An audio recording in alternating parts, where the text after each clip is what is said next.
Hello, it's Dmitry again, and today we'll be reading something a little bit different. We'll be reading actually an abridged edition of Jason and the Argonauts, or the Argonautica. Now, with regards to this edition, this is an abridged edition. I'm reading from the original text. The original book is called. This is something you would get out. What do you call it? Like at Books a Million or something like that. Epic tales, Greek myths and tales. And so really this is like an abridged edition. I don't even think the editions they're using is originally from Apollonius of Rhodes or from the Orphic Argonautica in terms of its immediate source. I think they're sourcing from like an earlier abridged edition as well. Now I think the original source is actually the Orphic Argonautica, and the reason I say that is because of I've read a little bit of this before, and so it reads like the Orphic Argonautica, and as much as I'm familiar with it. I've not read either Apollonius of Rhodes Argonautica, nor have I read the Orphic Argonautica, technically speaking, but I am somewhat familiar with the Orphic Argonautica in that it kind of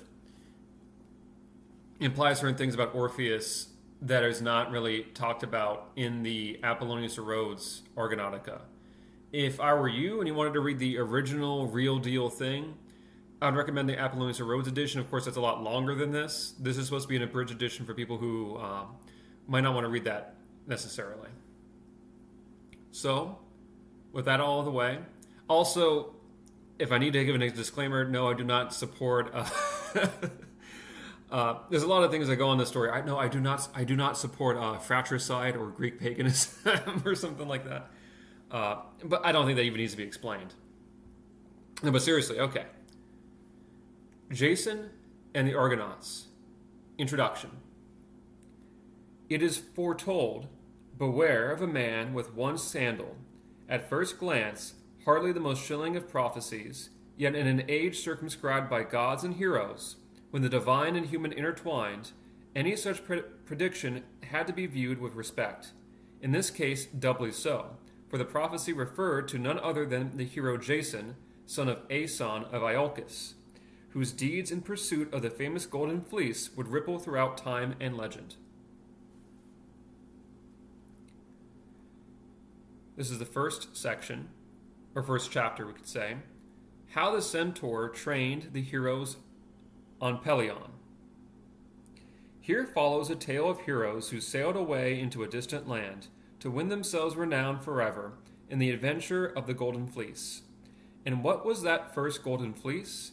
The old Hellenes said that it hung in Colchis, which we call the Circassian coast, nailed to a beech tree in the war god's wood, and that it was the fleece of the wondrous ram who bore Phrixus and Helle across the Euxine Sea. For Phrixus and Helle were the children of the cloud nymph and of Athamas, the Minuan king. And when a famine came upon the land, their cruel stepmother Ino wished to kill them,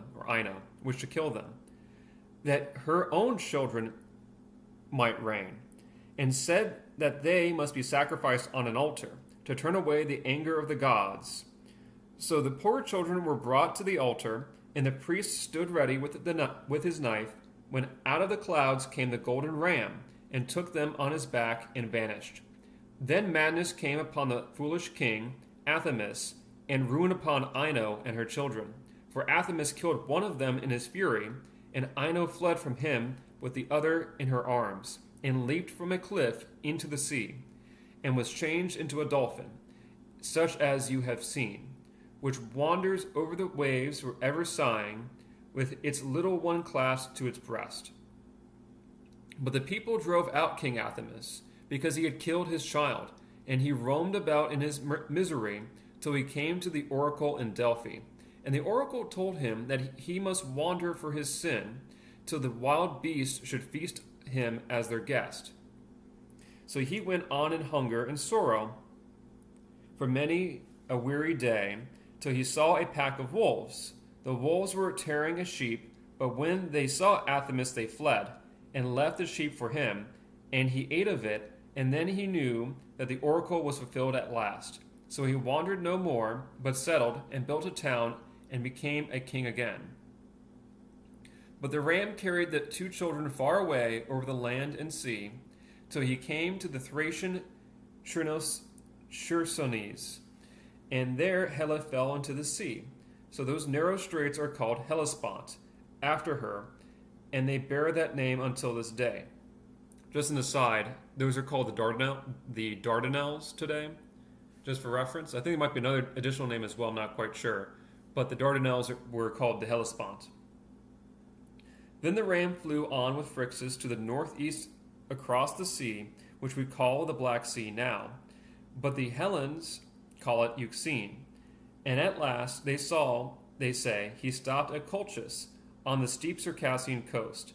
And there Phrixus married Chalciope, the daughter of Aeetes the king, and offered the ram in sacrifice. And Aeetes nailed the ram's fleece to a beech in the grove of Ares the war god.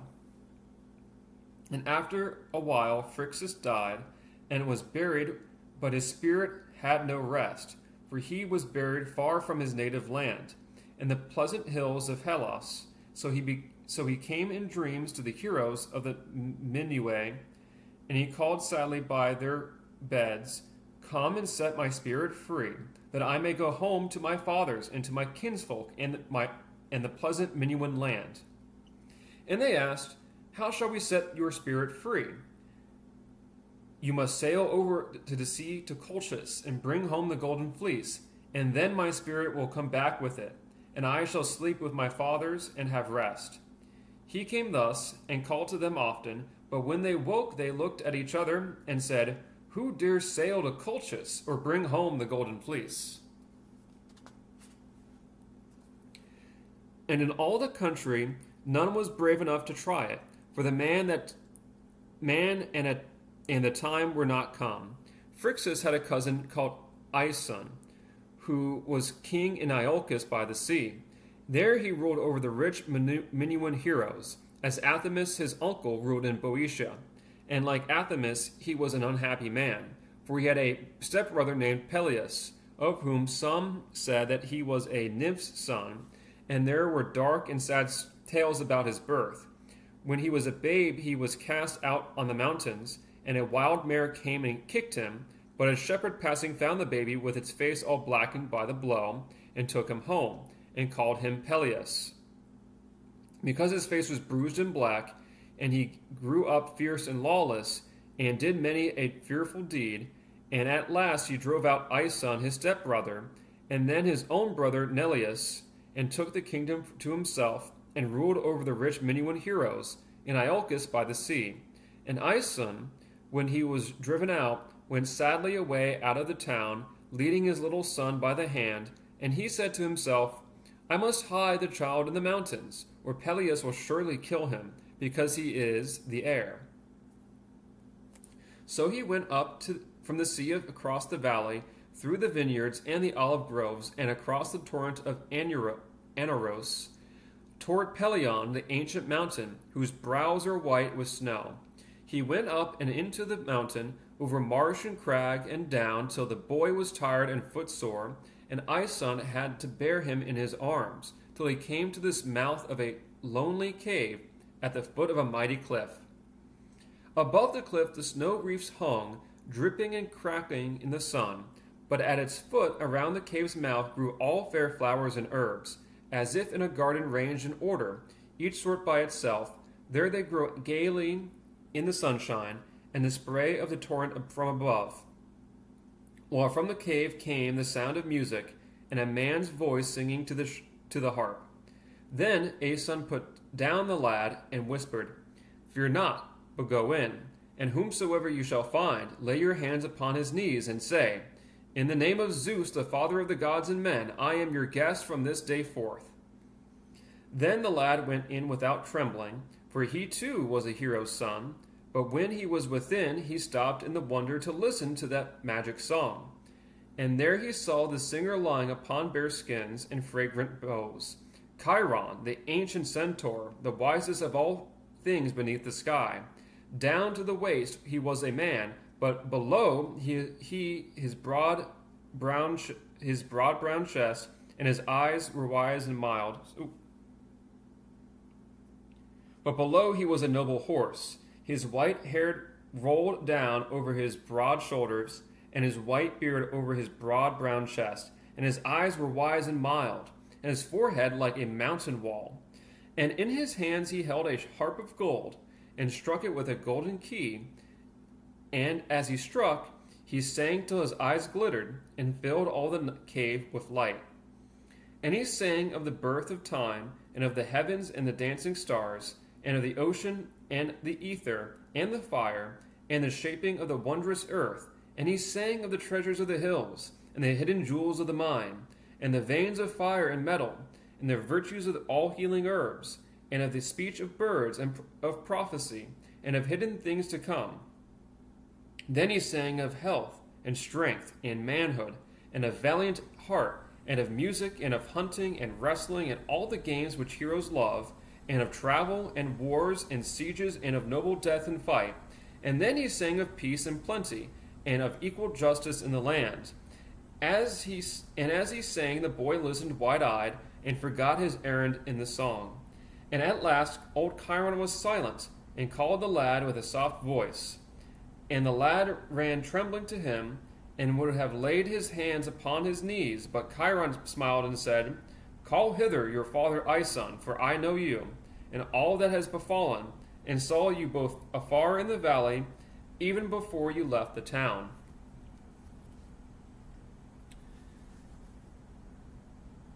Then Aeson came in sadly, and Chiron asked him, Why camest you not yourself to me, Aeson the Aeolid? And Aeson said, I thought Chiron will pity the lad if he sees him come alone, and I wished to try whether he was fearless, and dare venture like a hero's son. But now I entreat you by Father Zeus, let the boy be your guest till better times, and train him among the sons of the heroes, that he may avenge his father's house. Then Chiron smiled, and drew the lad to him, and laid his hands upon his golden locks, and said, Are you afraid of my horse's hoofs, fair boy, or will you be my pupil from this day? I would gladly have horse's hoofs like you, if I could sing such songs as yours. And Chiron laughed and said, Sit here by me till sundown. Then your playfellows will come home, and you shall learn like them to be a king, worthy to rule over gallant men. Then he turned to Aeson and said, Go home in peace, and bend before the storm like a prudent man. This boy shall not cross the Anaros again, till he has become a glory to you into the house of Iolus. And Aeson wept over his son, and went away. But the boy did not weep, so full was his fancy of that strange cave, and the centaur and his song, and the playfellows whom he was to see. Then Chiron put the lyre into his hands, and taught him how to play it, till the sun sank low behind the cliff, and a shout was heard outside. And then in came the sons of the heroes, Aeneas, and Heracles, and Peleus, and many another mighty name. And great Chiron leapt up joyfully, and his hoofs made the cave resound, as they shouted, Come out, Father Chiron, come out and see our game. And one cried, I have killed 2 deer, and another, I took a wild cat among the crags. And Heracles dragged a wild goat after him by its horns, for he was as huge as a mountain crag. And Caeneus carried a bear cub under each arm, and laughed when they scratched and bit, for neither tooth nor steel could wound him. And Chiron praised them all, each according to his deserts. Only one walked apart and silent, Asclepius, the too wise child, with his bosom full of herbs and flowers, and round his wrist a spotted snake. He came with downcast eyes to Chiron, and whispered how he had watched the snake cast its own skin and grow young again before his eyes, and how he had gone down into a village in the vale, and cured a dying man with a herb which he had seen a sick goat eat. And Chiron smiled and said, To each Athene and Apollo give some gift, and each is worthy in his place. But to this child they have given an honor beyond all honors, to cure what others kill. Then the lads brought in wood and split it, and lighted a blazing fire, and others skinned the deer and quartered them, and set them to roast before the fire. And while the venison was cooking, they bathed in the snow torrent, and washed away the dust and sweat. And they ate till they could eat no more, for they had tasted nothing since the dawn. And they drank the clear spring water, for wine is not fit for growing lads. And when the remnants were put away, they all lay down upon the skins and leaves about the fire, and each took the lyre in turn, and sang and played with all his heart. And after a while they all went out to a plot of grass at the cave's mouth, and there they boxed and ran and wrestled and laughed till the stones fell from the cliffs. Then Chiron took his lyre, and all the lads joined hands, and as be played, they danced to his measure, in and out, and round. There they danced hand in hand, till the night fell over land and sea, while the black glen shone with the broad white limbs and the gleam of the golden hair. And the lad danced with them, delighted, and then slept a wholesome sleep upon fragrant leaves of bay, and myrtle, and of marjoram, and flowers of thyme, and roses at the dawn, and bathed in the torrent, and became a schoolfellow to the hero's sons, and forgot Iolcus and his father, and all his former life. But he grew strong, and brave, and cunning, and upon the pleasant downs of Pelion, in the keen, hungry mountain air. And he learnt to wrestle, and to box, and to hunt, and to play upon the harp, and next he learnt to ride, for old Chiron used to mount him on his back. And he learned the virtues of all herbs, and how to cure all wounds. And Chiron called him Jason the healer, and that is the name until this day.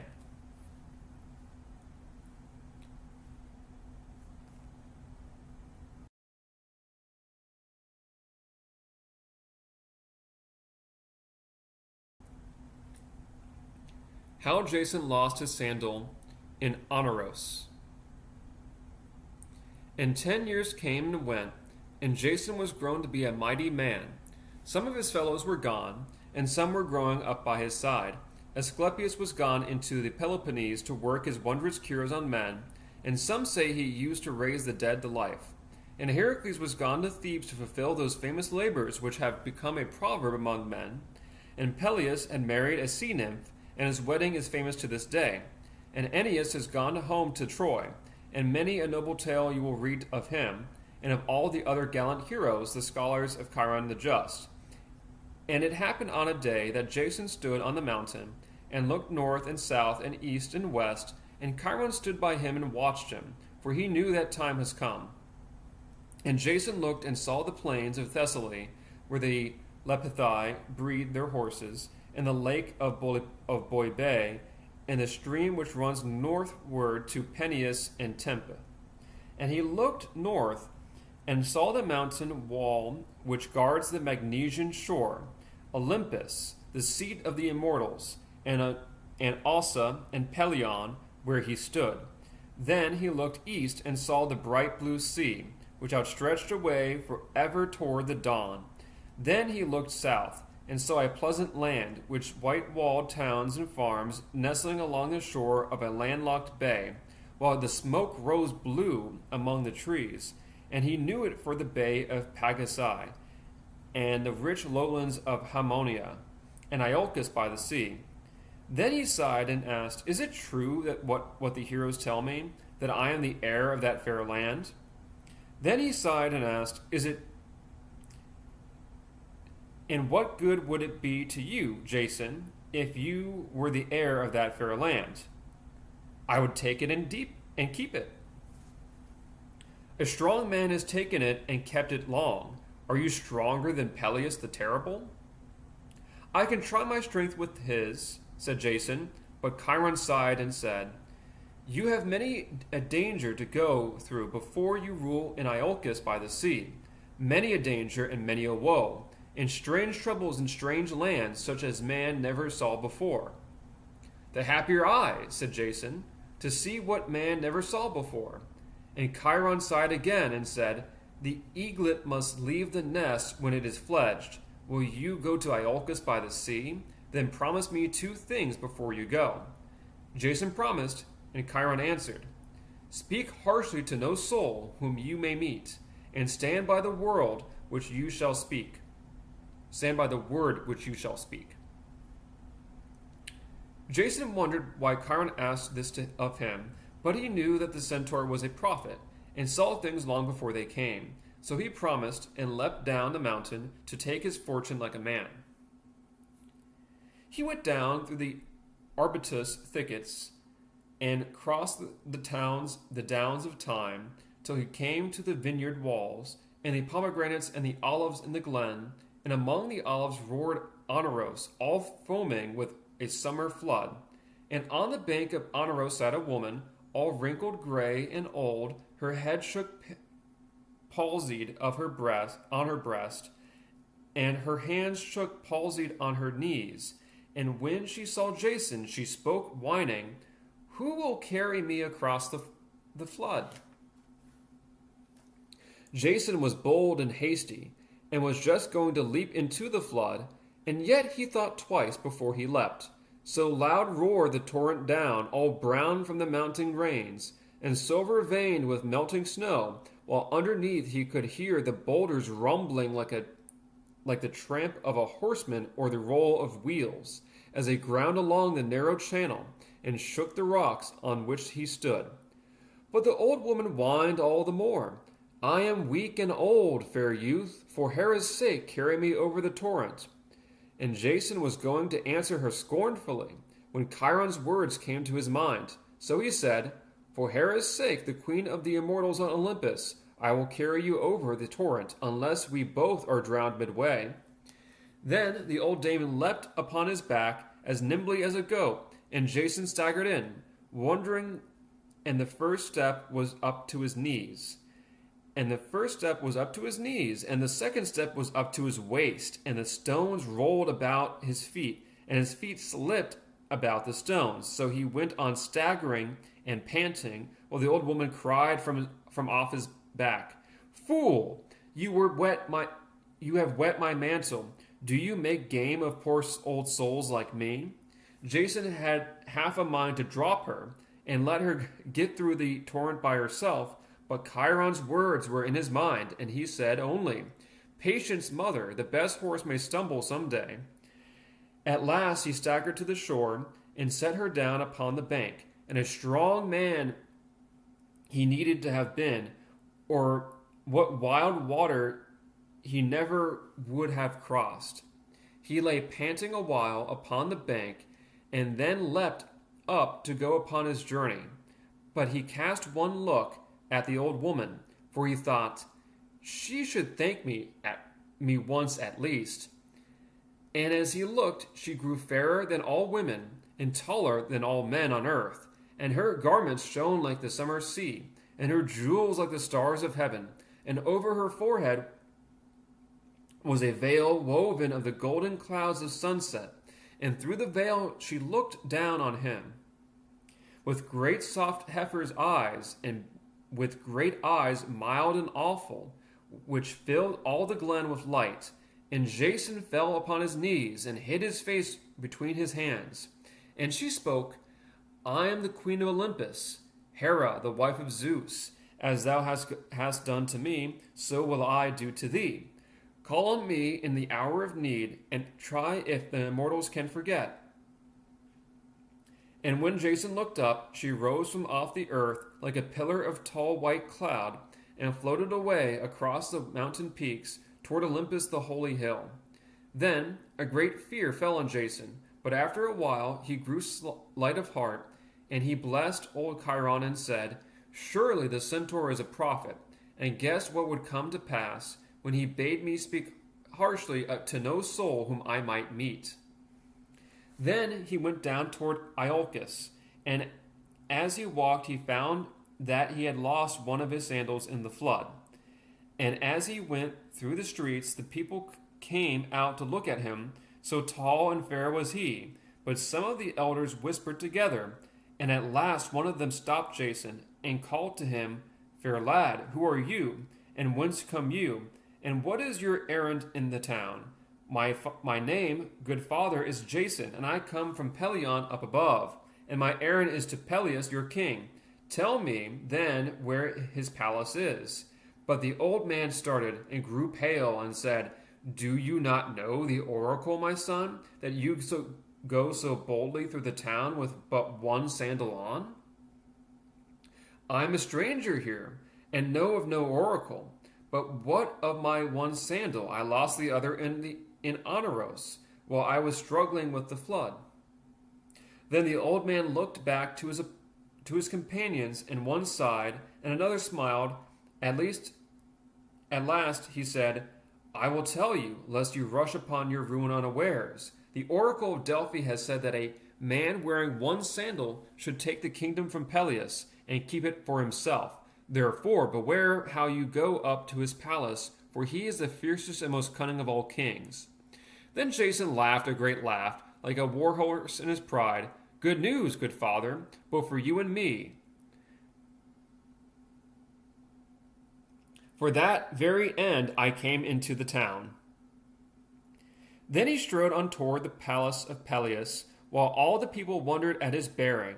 And he stood in the doorway and cried, Come out, Peleus the valiant, and fight for your kingdom like a man. Peleus came out wondering, and, Who are you, bold youth? He cried. I am Jason, the son of Aeson, the heir of all this land. Then Peleus lifted up his hands and eyes and wept, or seemed to weep, and blessed the heavens which had brought his nephew to him, never to leave him more. For, said he, I have but 3 daughters, and no son to be my heir. You shall be my heir then, and rule the kingdom after me, and marry whichsoever of my daughters you shall choose. Though a sad kingdom you will find it, and whosoever rules it a miserable man. But come in, and feast. So he drew Jason in, whether he would or not, and spoke to him so lovingly, and feasted him so well, that Jason's anger passed, and after supper his 3 cousins came into the hall, and Jason thought that he would like well enough to have one of them for his wife. But at last he said to Peleus, Why do you look so sad, my uncle? And what did you mean just now when you said that this was a doleful kingdom, and its ruler a miserable man? Then Peleus sighed heavily again and again and again, like a man who had to tell some dreadful story, and was afraid to begin. But at last, For 7 long years and more have I never known a quiet night, and no more will he who comes after me, till the golden fleece be brought home. Then he told Jason the story of Phrixus, and of the story of the golden fleece, and told him, to which was a lie, that Phrixus' spirit tormented him, calling to him day and night, and his daughters came and told the same tale, for their father had taught them their parts, and wept and said, Oh, who will bring home the golden fleece, that our uncle's spirit may rest, and that we may have rest also, whom he never lets sleep in peace. Jason sat a while and sat and silent, for he had often heard of the golden fleece, but he looked on it as a thing hopeless and impossible for any mortal man to win it. But when Peleus saw him silent, he began to talk of other things, and courted Jason more and more, speaking to him as if it was certain that he would be his heir, and asking his advice about the kingdom, till Jason, who was young and simple, could not help saying to himself, Surely he is not the dark man whom people call him, yet why did he drive my father out? And he asked Peleus boldly, Men say that you are terrible, and a man of blood, but I find you a kind and hospitable man, and as you are to me, so I will be to you. Yet why did you drive my father out? Peleus smiled and sighed, Men have slandered me in that, as in all things. Your father was growing old and weary, and he gave the kingdom up to me of his own will. You shall see him tomorrow and ask him, and he will tell you the same. Jason's heart leapt in him when he heard that he was to see his father, and he believed all that Peleus was saying, forgetting that his father might not dare to tell the truth. One thing more there is, said Peleus, on which I need your advice. For though you are young, I see in you a wisdom beyond your years. There is one neighbor of mine whom I dread more than all men on earth. I am stronger than he now, and can command him. But I know that if he say among us, he will work my ruin in the end. Can you give me a plan, Jason, by which I can rid myself of that man? After a while, Jason answered, half laughing, Were I you, I would send him to fetch the same golden fleece, for if he once set forth after it, you would never be troubled with him more. And at that a bitter smile came across Peleus's lips, and a flash of wicked joy into his eyes. And Jason saw it, and started, and over his mind came the warning of the old man, and his own one sandal, and the oracle, and he saw that he was taken in a trap. But Peleus only answered gently, My son, he shall be sent forthwith. You mean me? Cried Jason, starting up, because I came here with one sandal? And he lifted his fist angrily, while Peleus stood up to him like a wolf at bay, and whether of the two was the stronger and the fiercer, it would be hard to tell. But after a moment Peleus spoke gently. Why then so rash, my son? You and not I have said what is said. Why blame me for what I have not done?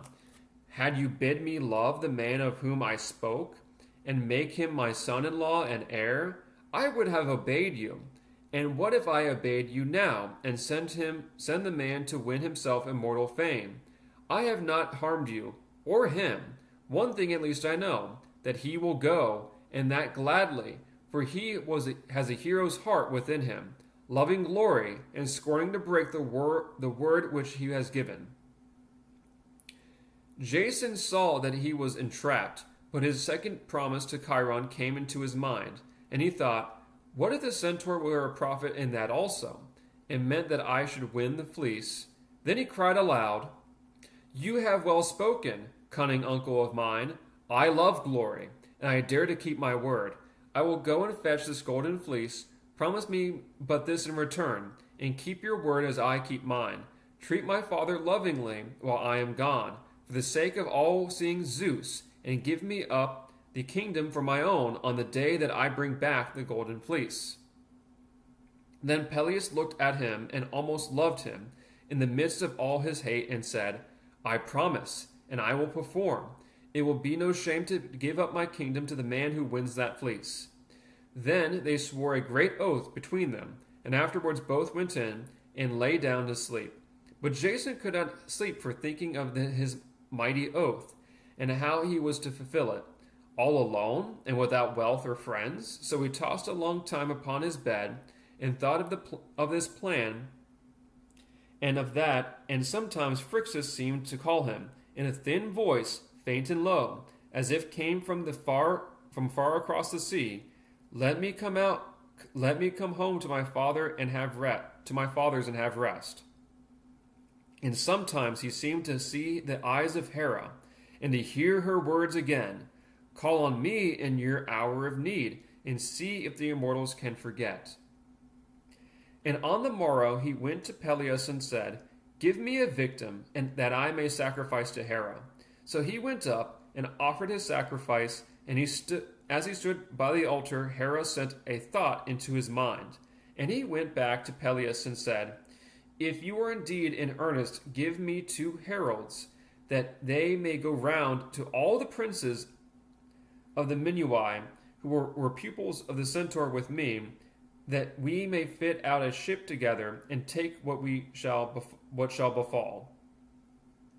At that, Peleus praised his wisdom and hastened to send the heralds out, for he said in his heart, Let all the princes go with him, and like him never return, for so I shall be the lord of all the Minuai, and the greatest king in Hellas.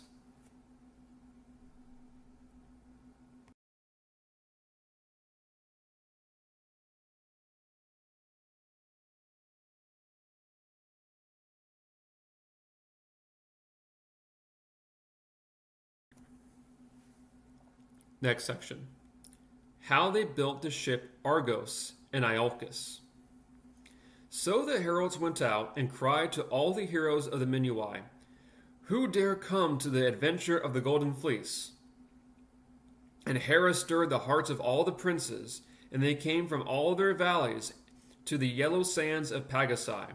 And first came Heracles the mighty, with his lion's skin and club, and behind him Hylas his young squire, who bore his arrows and his bow, and Typhus the skillful steersman, and Butus the fairest of all men, and Castor and Polydeuces the twins, the sons of the magic swan, and Ceneus the strongest of the mortals, whom the centaurs tried in vain to kill, and overwhelmed him with the trunks of pine trees, but even so he would not die.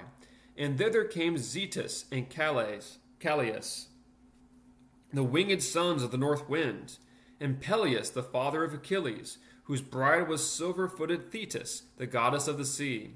And thither came Telamon and Oileus, the fathers of the two Iantes, who fought upon the plains of Troy, and Mopsus, the wisest soothsayer, who knew the speech of birds, and Idmon, to whom Phoebus gave a tongue to prophesy of all things to come, and Anchios, who could read the stars, and knew all the circles of the heavens, and Argus, the famed shipbuilder, and many a hero more, and helmets of brass and gold, of tall dyed horsehair crests, and embroidered shirts of linen beneath their coats of mail, and greaves of polished tin to guard their knees in flight, with each man his shield upon his shoulder, of many a fold of tough bull's hide, and his sword of tempered bronze in his silver-studded belt,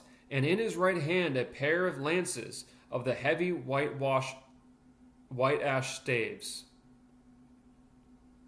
So they came down to Iolcus, and all the city came out to meet them, and were never tired with looking at their height and their beauty, and their gallant bearing and glitter of their inlaid arms. And some said, "Never was such a gathering of the heroes since the Hellenes conquered the land."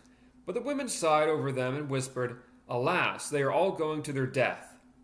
Then they felled the pines on Pelion, and shaped them with the axe, and Argus taught them to build a galley, and the first long ship which ever sailed the seas.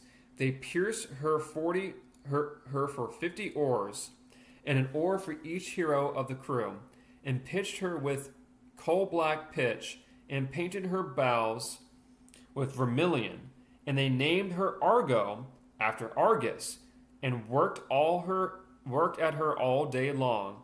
And at night Peleus feasted like a king, and they slept in his palace porch.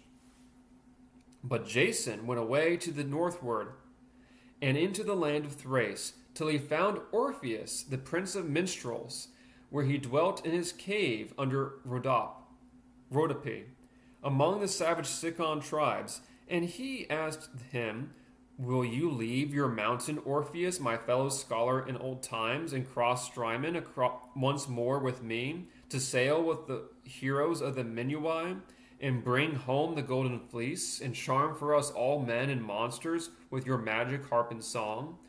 Then Orpheus sighed, "Have I not enough of toil and of weary wandering, far and wide, since I lived in Chiron's cave, above Iolcus by the sea? In vain is this skill and the voice which my goddess mother gave me. In vain have I sung and labored. In vain I went down to the dead, and charmed all the kings of Hades, to win back Eurydice, my bride.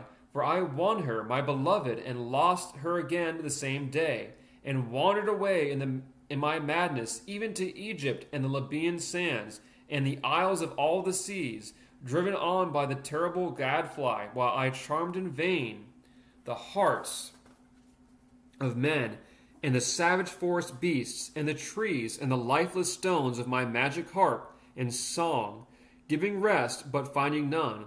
But at last Calliope, my mother, delivered me, and brought me home in peace, and I dwell here in the cave alone, along the savage Sicyon tribes, softening their wild hearts with music and gentle laws of Zeus. And now I must go out again to the end of all the earth, far away into the misty darkness, to the last wave of the eastern sea. But what is doomed must be, and am friends' demand obeyed, for prayers are the daughters of Zeus, and who honors them honors him.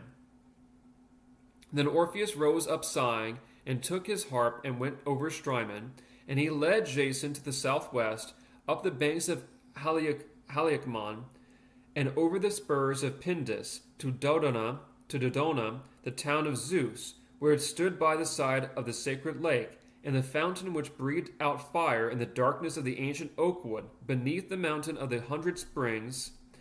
And he led him to the holy oak, where the black dove settled in old times, and was changed into the priestess of Zeus, and gave oracles to all nations round. And he bade him to cut down a bow, and sacrifice to Hera and to Zeus.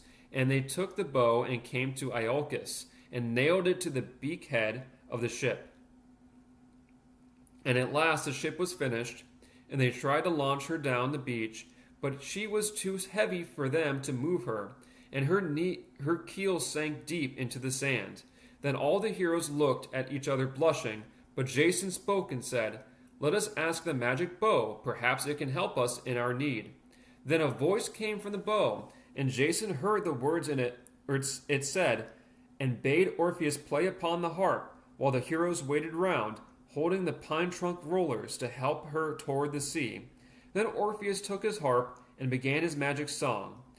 How sweet it is to ride upon the surges, and to leap from wave to wave, while the wind sings cheerful in the cordage, and the oars flash fast among the foam. How sweet it is to roam across the ocean, and to see new towns and wondrous lands, and to come home laden with treasure, and to win undying fame. And the good ship Argo heard him, and longed to be away and out at sea, till she stirred in every timber, and heaved from stem to stern, and leapt up from the sand upon the rollers, and plunged onward like a gallant horse. And the heroes fed her path with pine trunks, till she rushed into the whispering sea. Then they stored her well with food and water, and pulled the ladder up on board, and settled themselves each man to his oar, and kept time to Orpheus's harp. And away across the bay they rowed southward, while the people lined the cliffs, and the women wept, while the men shouted at the starting of that gallant crew. End of section.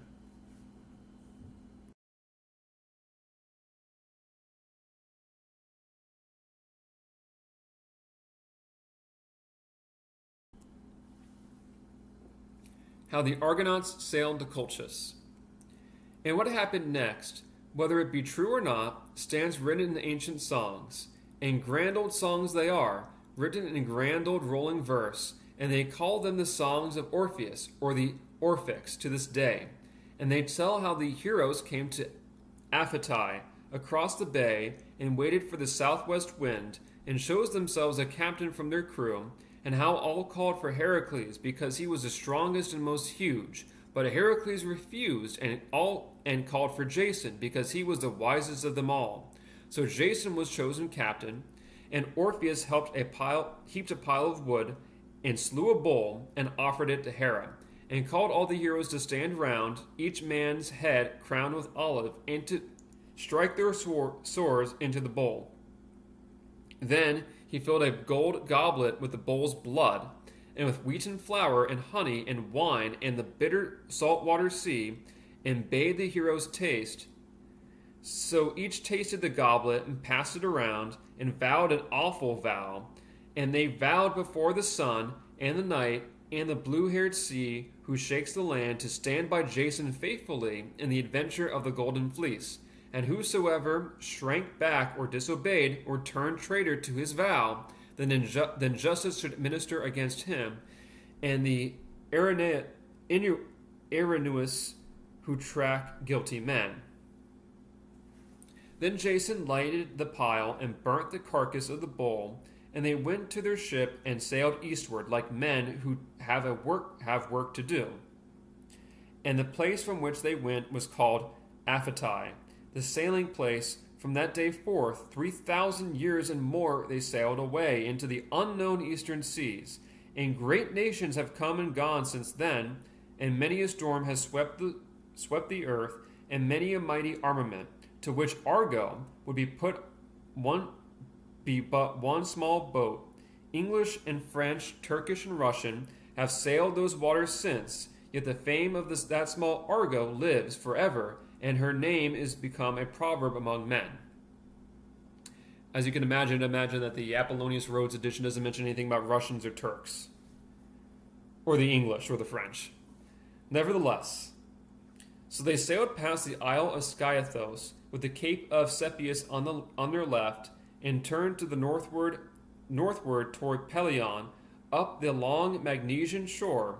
On their right hand was the open sea, and on their left old Pelion rose, while the clouds crawled round his dark pine forests, and his caps of summer snow, and their hearts yearned for the dear old mountain, as they thought of pleasant days gone by, and of the sports of their boyhood, and their hunting, and their schooling in the cave beneath the cliff. And at last Peleus spoke, "Let us land here, friends, and climb the dear old hill once more. We are going on a fearful journey. Who knows if we shall see Pelion again? Let us go up to Chiron our master, and ask his blessing ere we start. And I have a boy too with him, whom he trains as he trained me once, the son whom Thetis brought me, the silver-footed lady of the sea, whom I caught in the cave and tamed her, though she changed her shape 7 times. For she changed, as I held her, into water, into vapor, into burning flame, into a rock, into a black-maned lion, into a tall and stately tree. But I held her and held her ever, till she took her own shape again, and led her to my father's house, and won her for my bride. And all the rulers of Olympus came to our wedding, and the heavens and the earth rejoiced together when an immortal wedded a wedded mortal man. And now let me see my son, for it is not often I shall see him upon earth. Famous he will be, but short-lived, and die in the flower of youth." So Typhus and the helmsman steered them to the shore under the crags of Pelion, and they went up through the dark pine forest toward the Centaur's cave. And they came into the misty hall beneath the snow-crowned crag, and saw the great Centaur lying, with his huge limbs spread upon the rock, and beside him stood Achilles, this child whom no steel could wound, and played upon his harp right sweetly, while Chiron watched and smiled. Then Chiron leapt up and welcomed them, and kissed them every one, and set a feast before them of swine's flesh, and venison, and good wine. And young Achilles served them, and carried the golden goblet round. And after the supper all the heroes clapped their hands, and called on Orpheus to sing. But he refused, and said, "How can I, who am the younger, sing before our ancient host?" So they called on Chiron to sing, and Achilles brought him his harp, and they began a wondrous song, a famous story of old time, of the fight between the centaurs and the Lapitae, and which you may still see carved in stone.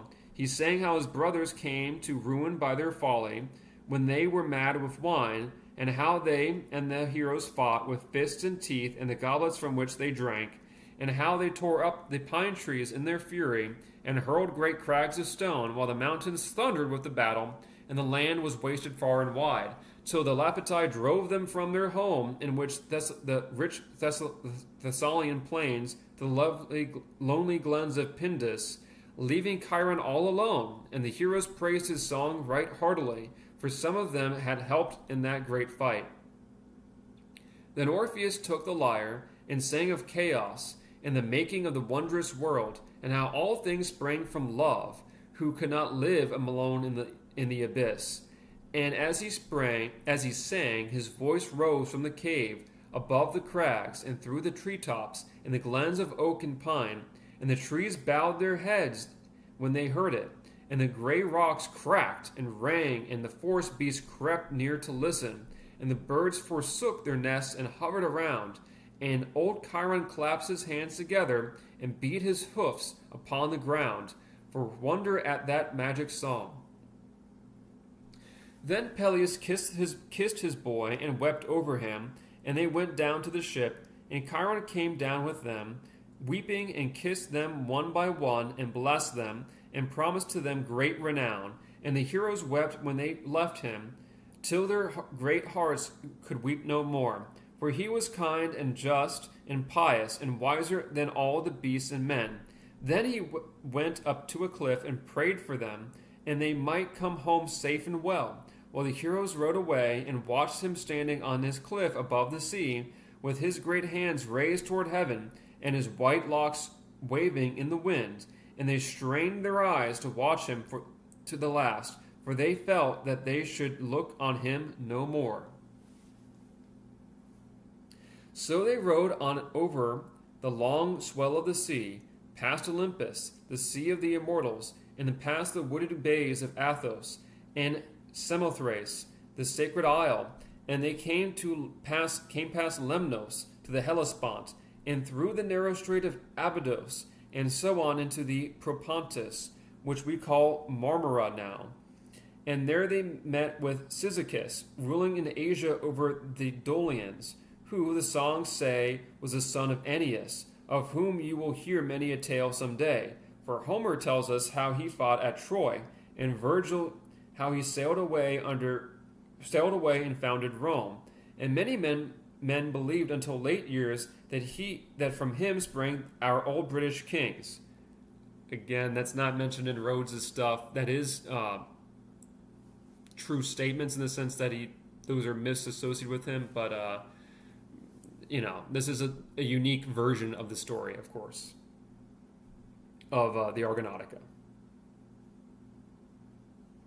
Now Cyzicus, the songs say, welcomed the heroes, for his father had been one of Chiron's scholars. So he welcomed them and feasted them, and stored their ship with corn and wine, and cloaks and rugs, and songs say, and shirts, of which no doubt they stood in need. But at night, while they lay sleeping, came down on them terrible men, who lived with their bears in the mountains, like the Titans or giants in shape, for each of them had 6 arms, and they fought with young firs and pines. But Heracles killed them all before morn with his deadly poisoned arrows. But among them, in the darkness, he slew Cyzicus, the kindly prince. Then they got to their ship and to their oars, and Typhus bade them cast off the hawsers and go to the sea.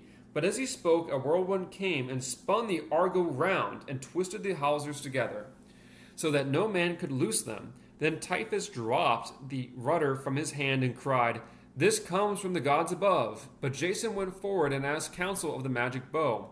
And then the magic bow spoke and answered, "This is because you have slain Cyzicus your friend. You must appease his soul, or you will never leave this shore." Jason went back sadly and told the heroes what he had heard. And they leapt on shore and searched till dawn, and at dawn they found the body all rolled in dust and blood among the corpses of those monstrous beasts. And they wept over their kind host, and laid him on a fair bed, and heaped a huge mound over him, and offered black sheep at his tomb. And Orpheus sang a magic song to him, that his spirit may have rest. And then they held games at the tomb, after the custom of those times, and Jason gave prizes to each winner. To Ancaeus he gave a golden cup, for he wrestled best of all, and to Heracles a silver one, for he was the strongest of all, and to Castor, who rode best, a golden crest. And Polydeuces, the boxer, of a rich carpet, Polydeuces the boxer had a rich carpet, and to Orpheus for his song a sandal with golden wings. But Jason himself was the best of all the archers, and the Minuai crowned him with an olive crown. And so the songs say, the soul of good Cyzicus was appeased, and the heroes went on their way in peace.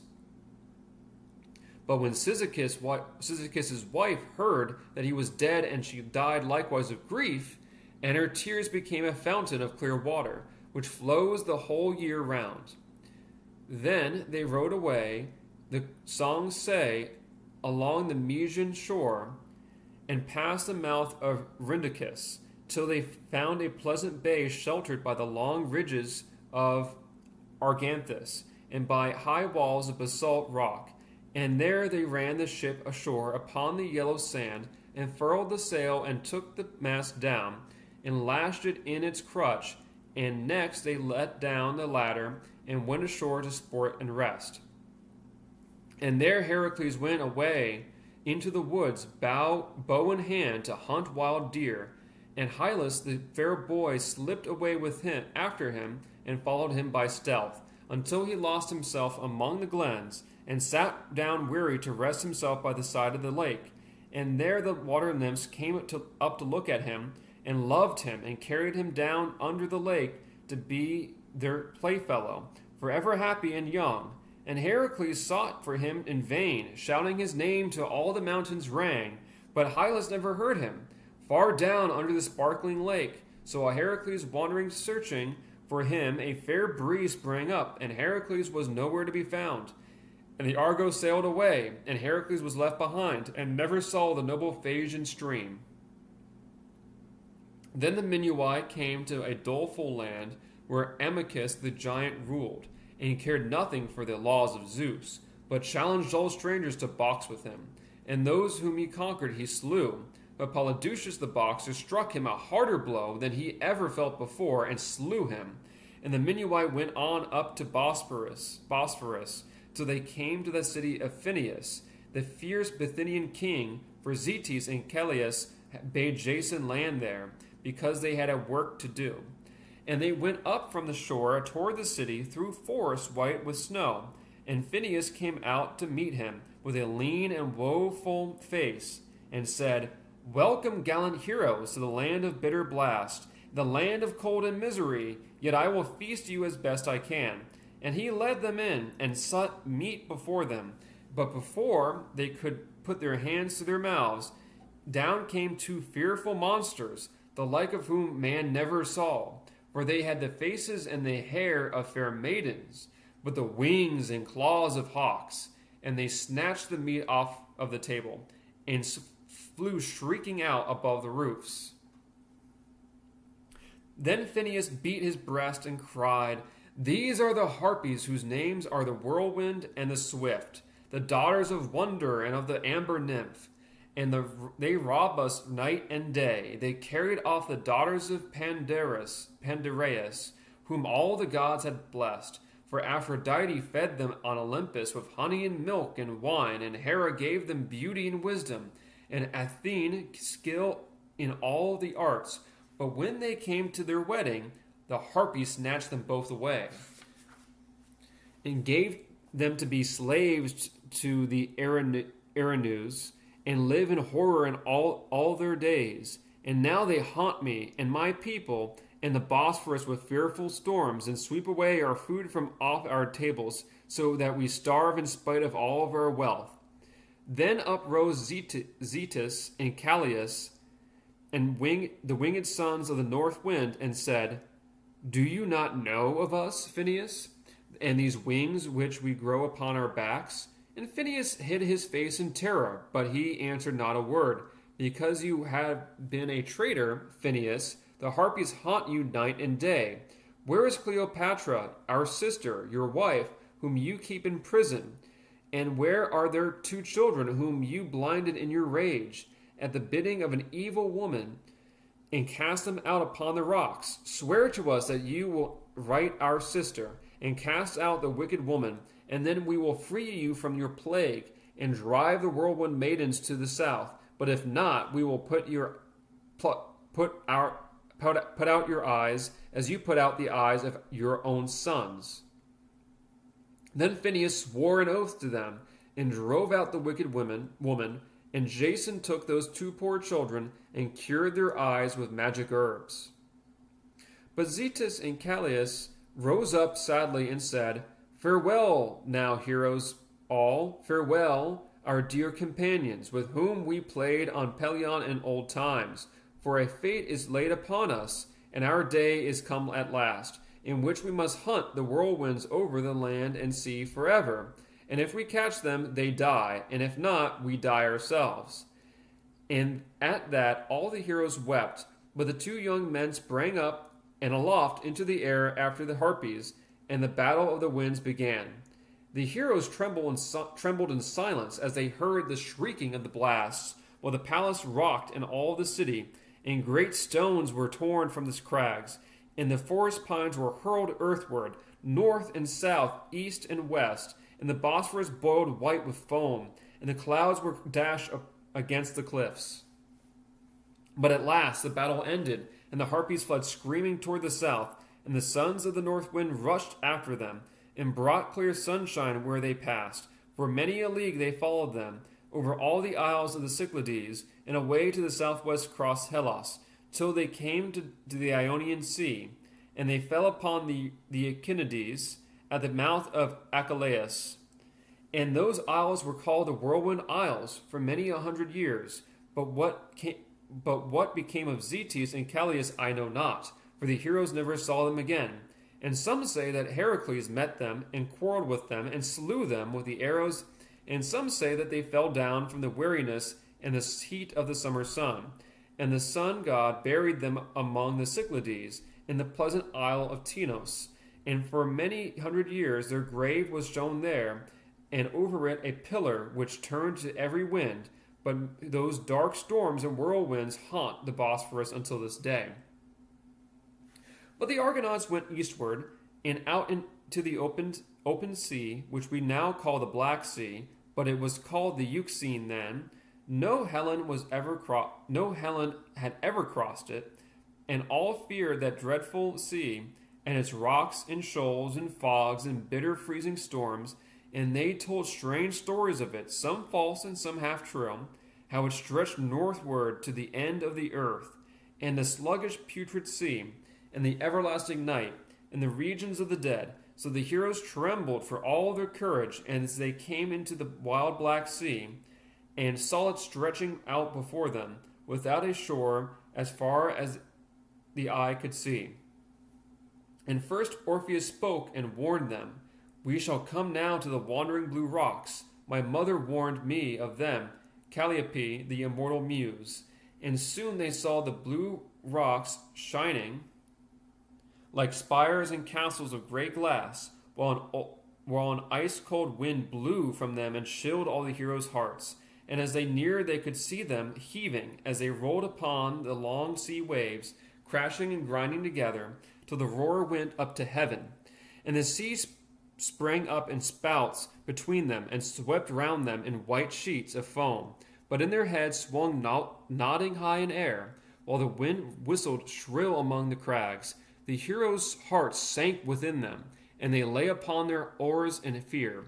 But Orpheus called to Tiphys the helmsman, "Between them we must pass, so look ahead for an opening, and be brave, for Hera is with us." But Tiphys the cunning helmsman stood silent, clenching his teeth, till he saw a heron come, fly mast high toward the rocks, and hover a while before them, as if looking for a passage through.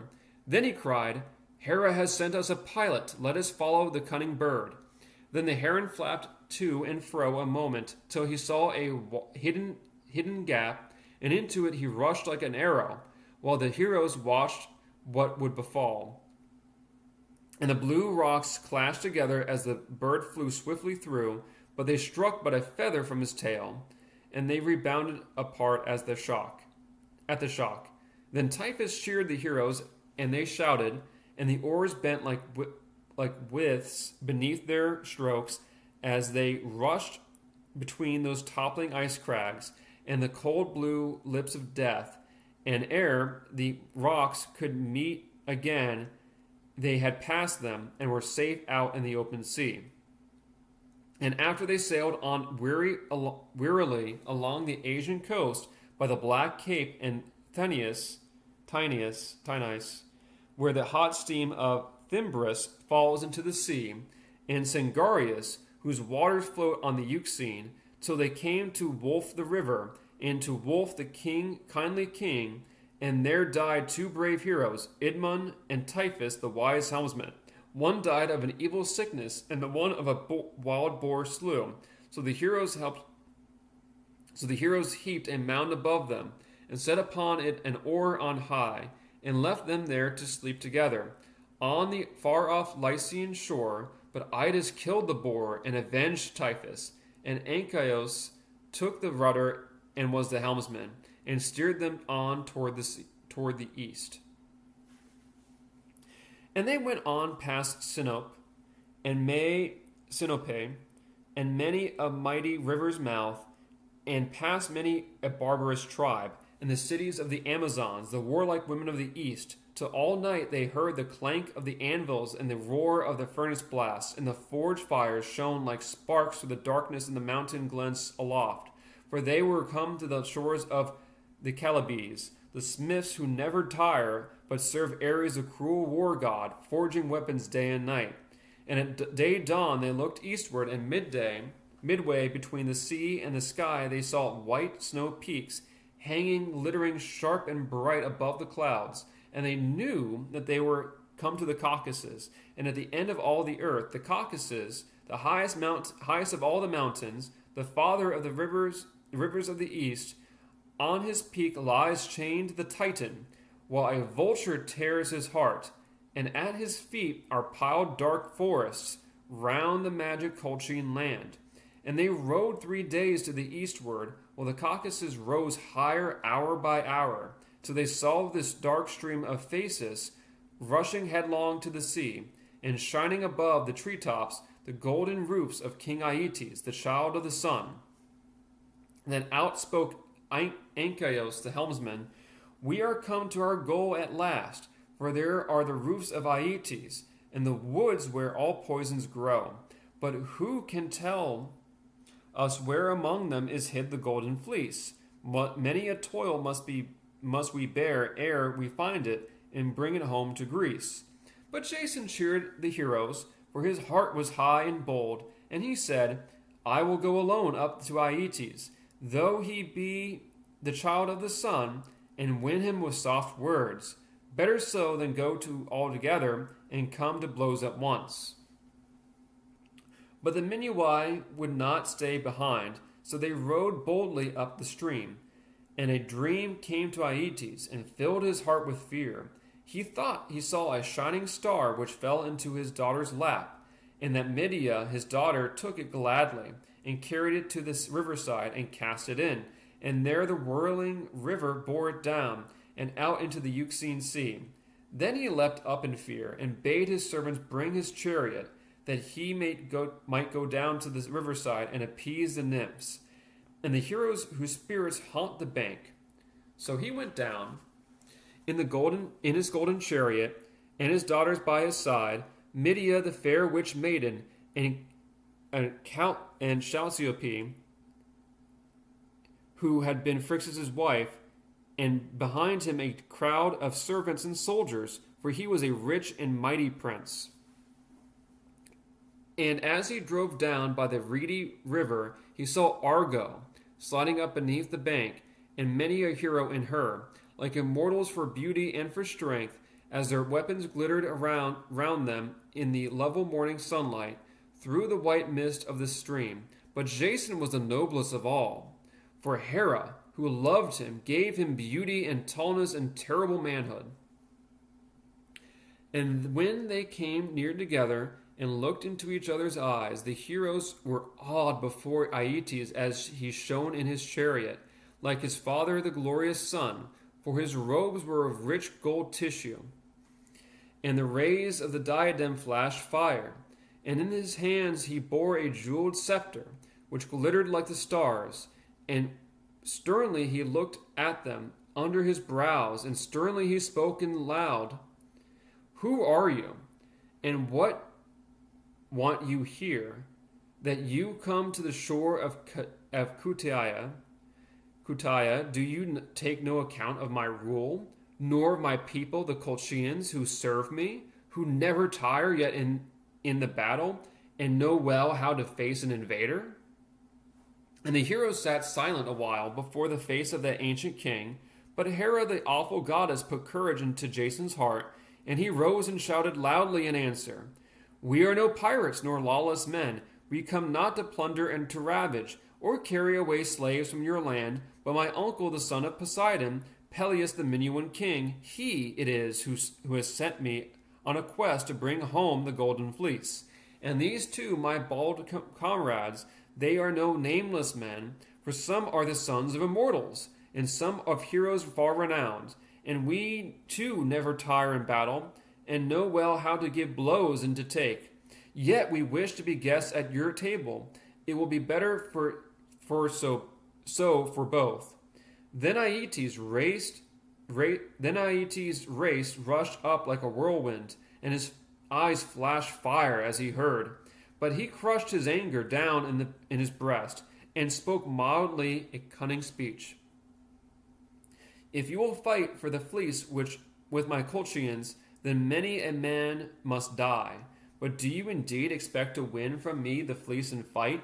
So few you are that if you be worsted, I can load your ship with your corpses. But if you will be ruled by me, you will find it better far to choose the best man among you, and let him fulfill the labors which I demand. Then I will give him the golden fleece for a prize and a glory to you all. So saying, he turned his horses and drove back in silence to the town. And the Minuai sat silent with sorrow, and longed for Heracles and his strength, for there was no facing the thousands of the Colchians and the fearful chance of war. But Chalciope, Phrixus' widow, went weeping to the town, for she remembered her Minuan husband, and all the pleasures of her youth, while she watched the fair faces of his kinsmen, and their locks of golden hair, and she whispered to Medea her sister, "Why should all these brave men die? Why does not my father give them up the fleece, that my husband's spirit may have rest?" And Medea's heart pitied the heroes, and Jason most of all. And she answered, "Our father is stern and terrible, and who can win the golden fleece?" But Chalciope said, "Though these men are not like our men, there is nothing which they cannot dare nor do." And Medea thought of Jason and his brave countenance, and said, "If there was one among them who knew no fear, I could show him how to win the fleece." So in the dusk of the evening they went down to the riverside, Chalciope and Medea, the witch maiden, and Argus, Phrixus' son, and Argus the boy crept forward among the beds of reeds till he came where the heroes were sleeping, on the thwarts of the ship, beneath the bank, while Jason kept ward on shore, and leant upon his lance full of thought. And the boy came to Jason and said, "I am the son of Phrixus, your cousin, and Chalciope. My mother waits for you to talk about the golden fleece." Then Jason went boldly with the boy and found two princes standing. And when Chalciope saw him, she wept, and took his hands and cried, "O cousin of my beloved, go home before you die. It would be base to go home now, fair princess, and have sailed all these seas in vain." Then both the princesses besought them, but Jason said, "It is too late." "But you know not," said Medea, what he must do who would win the fleece. He must tame the two brazen-footed bulls, whose breath-devouring flame, and with them he must plow ere nightfall 4 acres in the field of Ares, and he must sow them with serpents' teeth, of which each tooth springs up into an armed man. And then he must fight with all those warriors, and little will it profit him to conquer them, for the fleece is guarded by a serpent, more huge than any mountain pine, and over his body you must step if you would reach the golden fleece." Then Jason laughed bitterly. "Unjustly is that fleece kept here, and by an unjust and lawless king. And unjustly shall I die in my mouth, for I will attempt it ere another sun be set." And then Medea trembled and said, "No mortal man can reach that fleece unless I guide him through. For round it beyond the river it is a wall full of 9 ells high, with lofty towers and buttresses, and mighty gates of threefold brass. And over the gates The wall is arched with golden battlements above, and over the gateway sits Brimo, the wild witch huntress of the woods, brandishing a pine torch in her hands, while her mad hounds howl around. No man dare meet her or look on her, but only I, her priestess, and she watches far and wide, lest any stranger come near. No wall so high, but it may be climbed at last, and no wood so thick that it may be crawled through. No serpent so wary but he may be charmed, or witch queen so fierce, but spells may soothe her. And I may yet win the golden fleece, if a wise maiden help bold men. And he looked at Medea cunningly, and held her with his glittering eye, till she blushed and trembled and said, Who can face the fire of the bull's breath, and fight 10,000 armed men? He whom you help, said Jason, flattering her, for your fame is spread over all the earth. Are you not the queen of all the enchantresses, wiser even than your sister Circe, is in her fairy island in the west? Would that I were with my sister Circe in her fairy island in the west, far away from sore temptation and thoughts which terror the heart. But if it must be so, for why should you die? I have an ointment here. I made it from a magic ice flower which sprang from Prometheus's wound. Above the clouds on the Caucasus, in the dreary fields of snow, anoint yourself with that, and you shall have in you 7 men's strength, and anoint your shield with it, and neither fire nor sword can harm you. But what you begin, you must end before sunset, for its virtue lasts only 1 day. And anoint your helmet with it before you sow the serpent's teeth. And when the sons of earth spring up, cast your helmet among their ranks, and the deadly crop of the war god's field will mow itself and perish.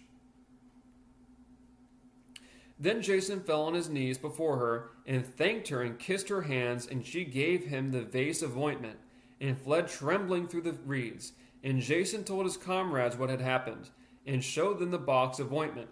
And they all rejoiced but Idas, and he grew mad with envy. And at sunrise Jason went and bathed, and anointed himself from head to foot, and his shield, and his helmet, and his weapons, and bade his comrades try to spell. So they tried to bend his lance, but it stood like an iron bar, and Idas in spite hewed at it with his sword, but the blade flew to splinters in his face. Then they hurled their lances at the shield, but their spear points turned like lead. And Candius tried to throw him, but he never stirred a foot. And Polydeuces struck him with his fist a blow which would have killed an ox. But Jason only smiled, and the heroes danced about him with delight. And he leapt and ran and shouted in the joy that enormous strength till the sun rose, and it was time to go and to claim Aeetes' promise.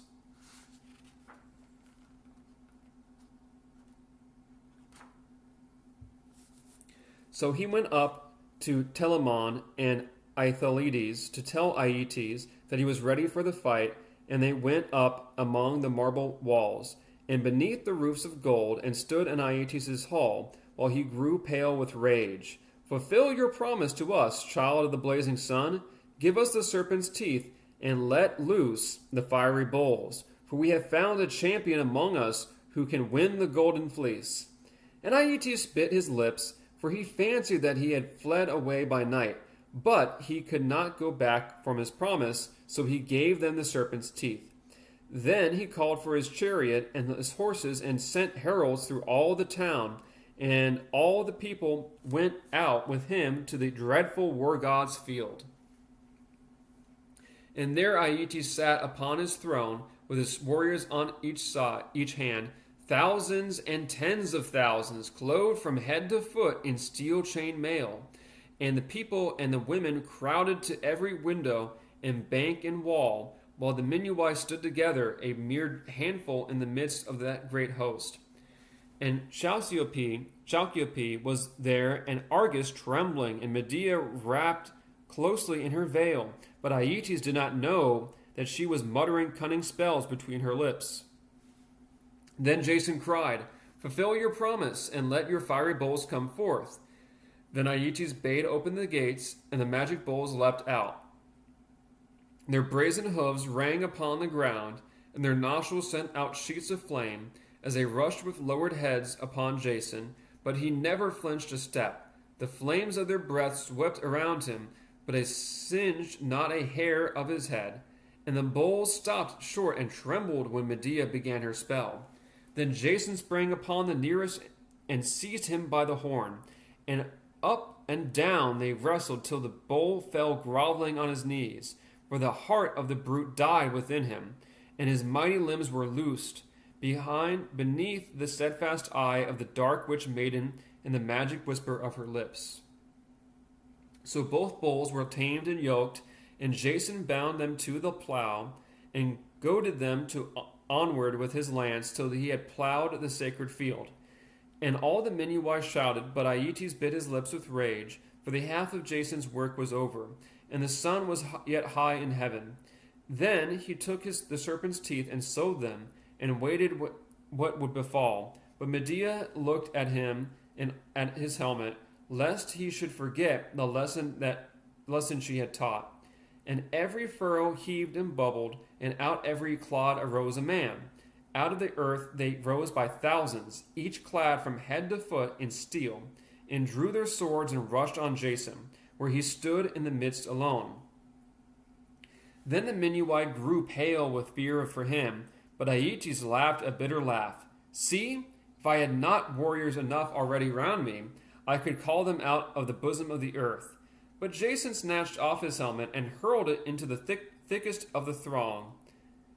And blind madness came upon them, suspicion, hate, and fear. And one cried to his fellow, "Thou didst strike me," and another, "Thou art Jason, thou shalt die." So fury seized those earth-born phantoms, and each turned his hand against the rest, and they fought and were never weary, till they all lay dead upon the ground.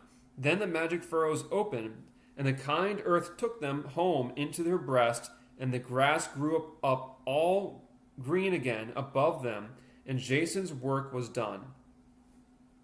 Then the Minuai rose and shouted, till Prometheus heard them from his crag, and Jason cried, "Lead me to his fleece this moment, before the sun goes down."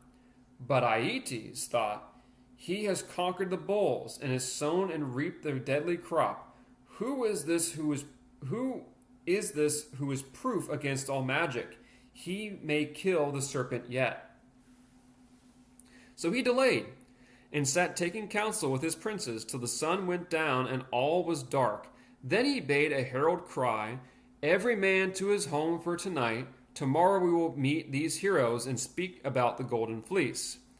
Then he turned and looked at Medea. "This is your doing, false witch maid. You have helped these yellow-haired strangers and brought shame upon your father and yourself." Medea shrank and trembled, and her face grew pale with fear. And Aeetes knew that she was the guilty, and whispered, "If they win the fleece, you die." But the Minuai marched toward their ship, growling like lions sheeted of their prey, for they saw that Aeetes meant to mock them and to cheat them out of all their toil. And Oileus said, "Let us go to the grove together and take the fleece by force." And Idas the rash cried, "Let us draw lots who shall go in first. For while the dragon is devouring one, the rest can slay him and carry off the fleece in peace." But Jason held them back, though he praised them, for he hoped for Medea's help. And after a while Medea came trembling, and wept a long while before she spoke, and at last, "My end is come, and I must die, for my father has found out that I have helped you. You he who would kill if he dared, but he will not harm you, because you have been his guests. Go then, go, and remember poor Medea when you are far away from across the sea." But all the heroes cried, "If you die, we die with you, for without you we cannot win the fleece, and home we will not go without it, but fall here fighting to the last man." "You need not to die," said Jason. "Flee home with us across the sea. Show us first how to win the fleece, for you can do it. Why else are you the priestess of the grove? Show us but how to win the fleece, and come with us, and you shall be my queen, and rule over the rich princes of the Minuai in Iolcus by the sea." And all the heroes pressed round and vowed to her that she would be their queen. Medea wept and shuddered and hid her face in her hands, for her heart yearned after her sisters and her playfellows in the home where she was brought up as a child. But at last she looked up at Jason and spoke between her sobs, "Must I leave my home and my people to wander with strangers across the sea? The lot is cast, and I must endure. I will show you how to win the golden fleece. Bring up your ship to the woodside, and moor her there against the bank, and let Jason come up at midnight, and one brave comrade with him, and meet me beneath the wall." And all the heroes cried together, "I will go, and I, and I." And Idas the rash grew mad with envy, for he longed to be the foremost in all things. But Medea calmed them and said, "Orpheus shall go with Jason, and bring his magic harp, for I hear of him that he is the king of all the minstrels, and can charm all things on earth." And Orpheus laughed for joy, and clapped his hands, because the choice had fallen on him, for in those days poets and singers were as bold as warriors as the best. For in those days poets and singers were as bold warriors as the best. So at midnight they went up the bank and found Medea, and beside came Absyrtus, her young brother, leading a yearling lamb. Then Medea brought them to a thicket beside the war god's gate, and there she bade Jason dig a ditch and kill the lamb and leave it there, and strew on it magic herbs and honey from the honeycomb. Then sprang up through the earth, with the red fire flashing before her, Brimo the wild witch huntress, while her mad hounds howled around. She had one head like a horse's, and another like a ravening hound's, and another like a hissing snake's, and a sword in either hand. And she leapt into the ditch with her hounds, and they ate and drank their fill, while Jason and Orpheus trembled, and Medea hid her eyes. And at last the witch queen vanished, and fled with her hounds into the woods.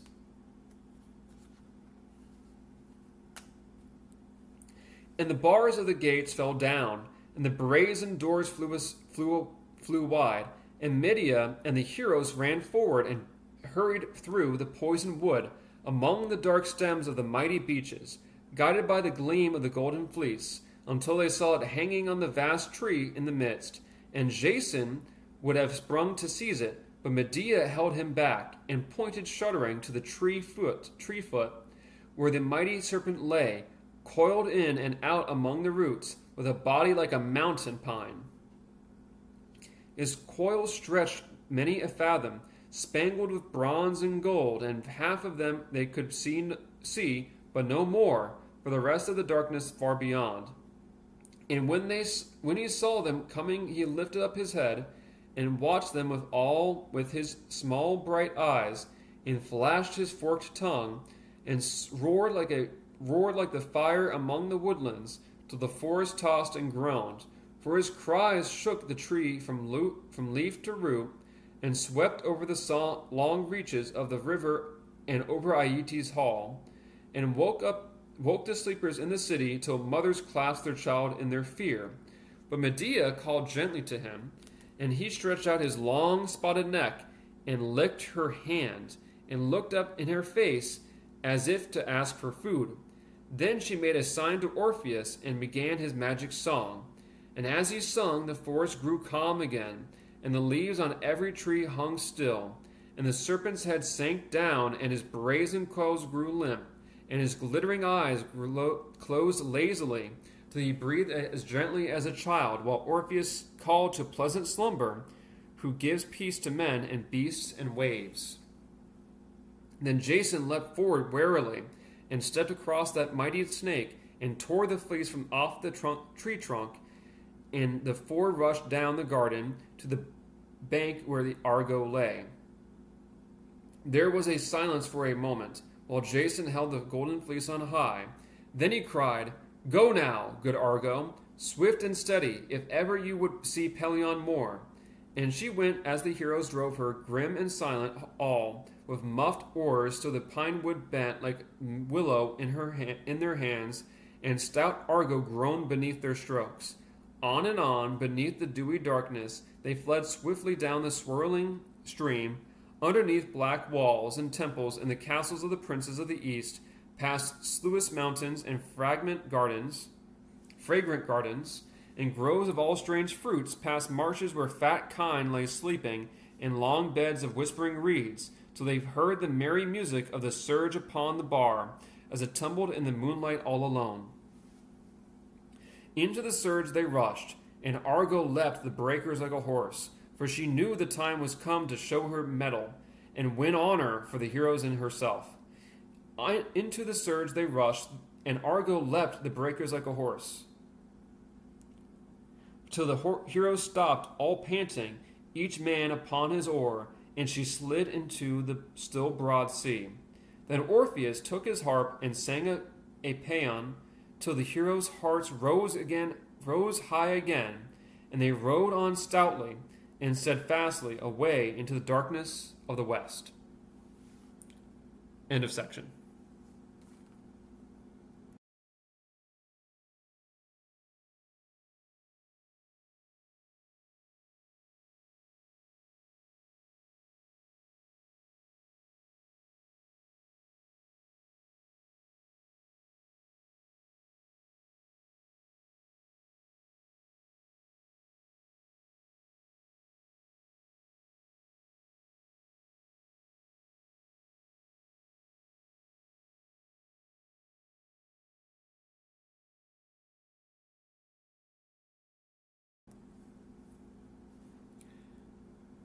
How the Argonauts were driven into the unknown sea. So they fled away in haste to the westward, but Aeetes manned his fleet and followed them. And Lynceus the quick-eyed saw him coming, while he was still many a mile away, and cried, I see 100 ships like a flock of white swans, far in the east. And at that they rowed hard like heroes, but the ships came nearer every hour. Then Medea, the dark witch maiden, laid a cruel and a cunning plot. She killed Absyrtus, her young brother, and cast him into the sea, and said, Ere my father can take up his corpse and bury it, he must wait long and be left far behind. And all the heroes shuddered and looked one at the other for shame, yet they did not punish the dark witch woman, because she had won for them the golden fleece. And when Aeetes came to the place, he saw the floating corpse, and he stopped a long while, and bewailed his son, and took him up and went home. But he sent on his sailors toward the westward, and bound them by a mighty curse. Bring back to me that dark witch woman, that she may die a dreadful death. But if you return without her, you shall die by the same death yourselves. So the Argonauts escaped for that time, but Father Zeus saw that foul crime, and out of the heavens he sent a storm, and swept the ship far from her course. Day after day the storm drove her, amid foam and blinding mist, till they knew no longer where they were, for the sun was blotted from the skies. And at last the ship struck on a shoal, amid low isles of mud and sand, and the waves rolled over and through her, and the heroes lost all hope of life. Then Jason cried to Hera, Fair queen, who hast befriended us till now, why hast thou left us in our misery, to die here among the unknown seas? It is hard to lose the honor which we have won with such toil and danger, and hard never to see Hellas again, and the pleasant bay of Pagasai. Then out and spoke the magic bow which stood upon the Argo's beak. Because Father Zeus is angry, all this has fallen on you, for a cruel crime has been done on board, and the sacred ship is foul with blood. At that time, some of the heroes cried, Medea is the murderess. Let the witch woman bear her sin and die. And they seized Medea to hurl her into the sea and atone for the young boy's death. But the magic bow spoke again. Let her live till her crimes are full. Vengeance waits for her, slow and sure, but she must live. For you need her still. She must show you the way to her sister Circe, who lives among the islands of the west. To her you must sail a weary way, and she shall cleanse you from your guilt. Then all the heroes wept aloud when they heard the sentence of the oak, for they knew that a dark journey lay before them, and years of bitter toil. And some upbraided the dark witch woman, and some said, Nay, we are all her debtors still. Without her we should never have won the fleece. But most of them bit their lips in silence, for they feared the witch's spells. And now the sea grew calmer, and the sun shone out once more, and the heroes thrust the ship off the sandbank, and rowed forward on their weary course under the guiding of the dark witch maiden into the wastes of the unknown sea. Whither they went I cannot tell, nor how they came to Circe's isle. Some say they went to the westward and up the Ister stream, and so came into the Adriatic, dragging their ship over the snowy Alps. The others say they went southward into the red Indian Sea, and past the sunny lands where spices grow, round Ethiopia toward the west, and that at last they came to Libya, and dragged their ship across the burning sands, and over the hills into the Syrtes, where the flats and quicksand spread for many a while, between rich Cyrene and the Lotus Eater's shore. But all these are but dreams and fables, and dim hints of unknown lands. But all say they came to a place where they had to drag their ship across the land 9 days with ropes and rollers, till they came into an unknown sea. And the best of all, the old songs tells us how they went away toward the north, till they came to the slope of the Caucasus, where it sinks into the sea, and to the narrow Cimmerian Bosphorus, where the Titan swam across upon the bowl, and thence into lazy waters of the still Maeotid lake. And thence they went northward ever up the Tanais, which is we call Don, past the Galoni and the Sauromatai, and many a wandering shepherd tribe and one-eyed Arimaspi, of whom old Greek poets tell, who steal gold from the griffins in the old Riphaean hills. And they pass the Scythian archers, and the Tauri who eat men, and the wandering Hyperboreae, who feed their flocks beneath the pole star, until they came into the northern ocean, and the dull, dread Cronian sea. And there Argo would move on no longer, and each man clasped his elbow and leaned his head upon his hand, heartbroken with toil and hunger, and gave himself up to death. But brave Ancaeus, the helmsman, sheared up their hearts once more, and bade them leap on land and haul the ship with ropes and rollers for many a weary day. Whether over the land or mud or ice I know not, for the ship is mixed and broken like a dream. And it says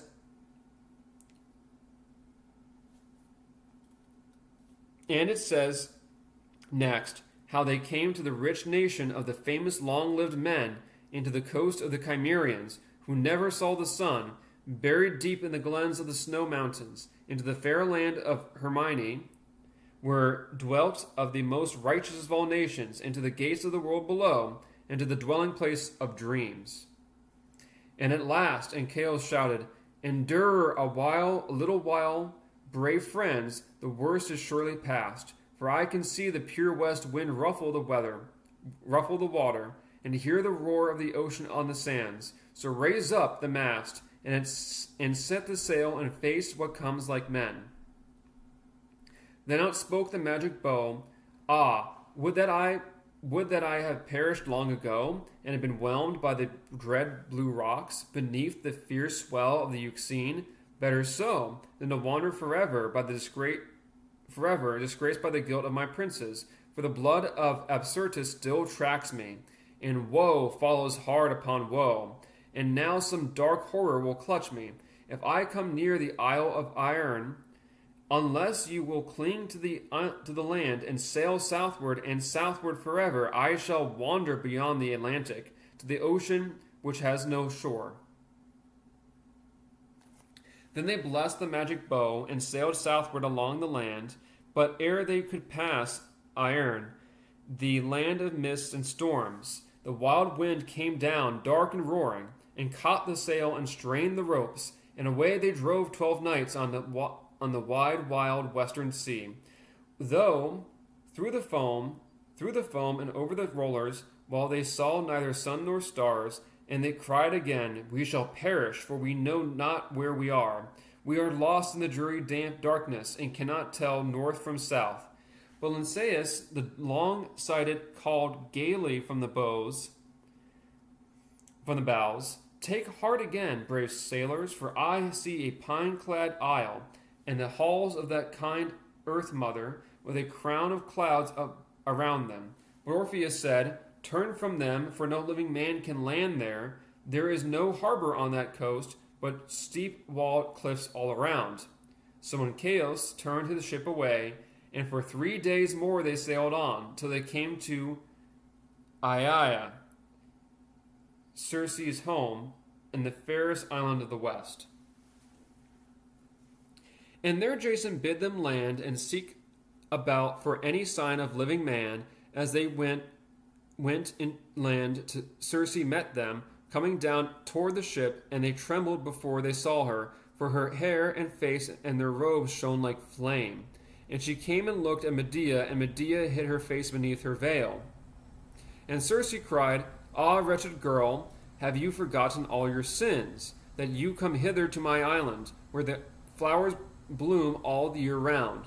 Where is your aged father, and the brother whom you killed? Little do I expect you to return in safety with these strangers whom you love. I will send you food and wine, but your ship must not stay here, for it is foul with sin, and foul with the sin of its crew." And the heroes prayed her, but in vain, and cried, "Cleanse us from our guilt." But she sent them away and said, "Go on to Malea, and there you shall be cleansed and return home." Then a fair wind rose, and they sailed eastward to Tartessus on the Iberian shore, till they came to the Pillars of Heracles in the Mediterranean Sea. And thence they sailed on through the deeps of Sardinia, and past the Ausonian islands and the capes of the Tyrrhenian shore, till they came to a flowery island upon a still bright summer's eve. And as they neared it, slowly and wearily they heard sweet songs upon the shore. But when Medea heard it, she started and cried, "Beware, all heroes, for these are the rocks of the Sirens. You must pass close by them, for there is no other channel. But those who listen to that song are lost." Then Orpheus spoke, the king of all minstrels, "Let them match their song against mine. I have charmed stones and trees and dragons, how much more of the hearts of men?" So he caught up his lyre and stood upon the poop and began his magic song. And now they could see the Sirens on Anthemusa, the flowery isle, 3 fair maidens sitting on the beach, beneath a red rock in the setting sun, among beds of crimson poppies and golden asphodel. Slowly they sung, and sleepily with silver voices, mild and clear, which stole over the golden waters and into the hearts of all the heroes in spite of Orpheus' song. And all things stayed around and listened. The gulls sat in white lines along the rocks, and on the beach great seals lay basking, and kept time with lazy heads, while the silver shoals of fish came up to hearken, and whispered as they broke the shining calm. The wind overheard hushed his whistling, as he shepherded his clouds toward the west, and the clouds stood in mid-blue, and listened dreaming like a flock of golden sheep. And as the heroes listened, the oars fell from their hands, and their heads drooped on their breasts, and they closed their heavy eyes, and they dreamed of bright and still gardens, and of slumbers under murmuring pines, till all toil seemed foolishness, and they thought of their renown no more. Then one lifted his head suddenly and cried, "What use in wandering forever? Let us stay here and rest a while." And another, "Let us row to the shore and hear the words they sing." And another, I care not for the words, but for the music. They shall sing to me to sleep, then that I might rest. And Butes, the son of Pandion, the fairest of all mortal men, leapt out and swam toward the shore, crying, I come, fair maidens, to live and die here, listening to your song. Then Medea clapped her hands together and cried, Sing louder, Orpheus, sing a bolder strain. Wake up these hapless sluggards, or none of them will see the land of Hellas more. Then Orpheus lifted his harp and crashed his cunning hand across the strings, and his music and his voice rose like a trumpet through the still evening air. Into the air it rushed like thunder, till the rocks rang in the sea, and into their souls it rushed like wine, till all their hearts beat fast within their breasts. And he sung the song of Perseus, how the gods led him over the land and sea, and how he slew the loathly Gorgon, and won himself a peerless bride, and how he sits now with the gods upon Olympus, a shining star in the sky, immortal with his immortal bride, and honored by all men below. So Orpheus sang, and the sirens answering each other across the golden sea, till Orpheus' voice drowned the sirens, and the heroes caught their oars again.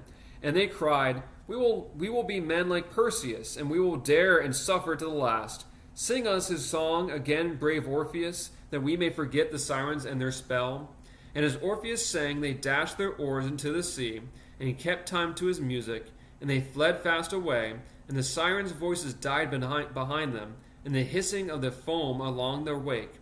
But Butes swam to the shore, and knelt down before the sirens, and cried, Sing on, sing on. But he could say no more, for a charmed sleep came over him, and a pleasant humming in his ears, and he sank all along the pebbles, and forgot all heaven and earth, and never looked at that sad beach around him, all strewn with the bones of men.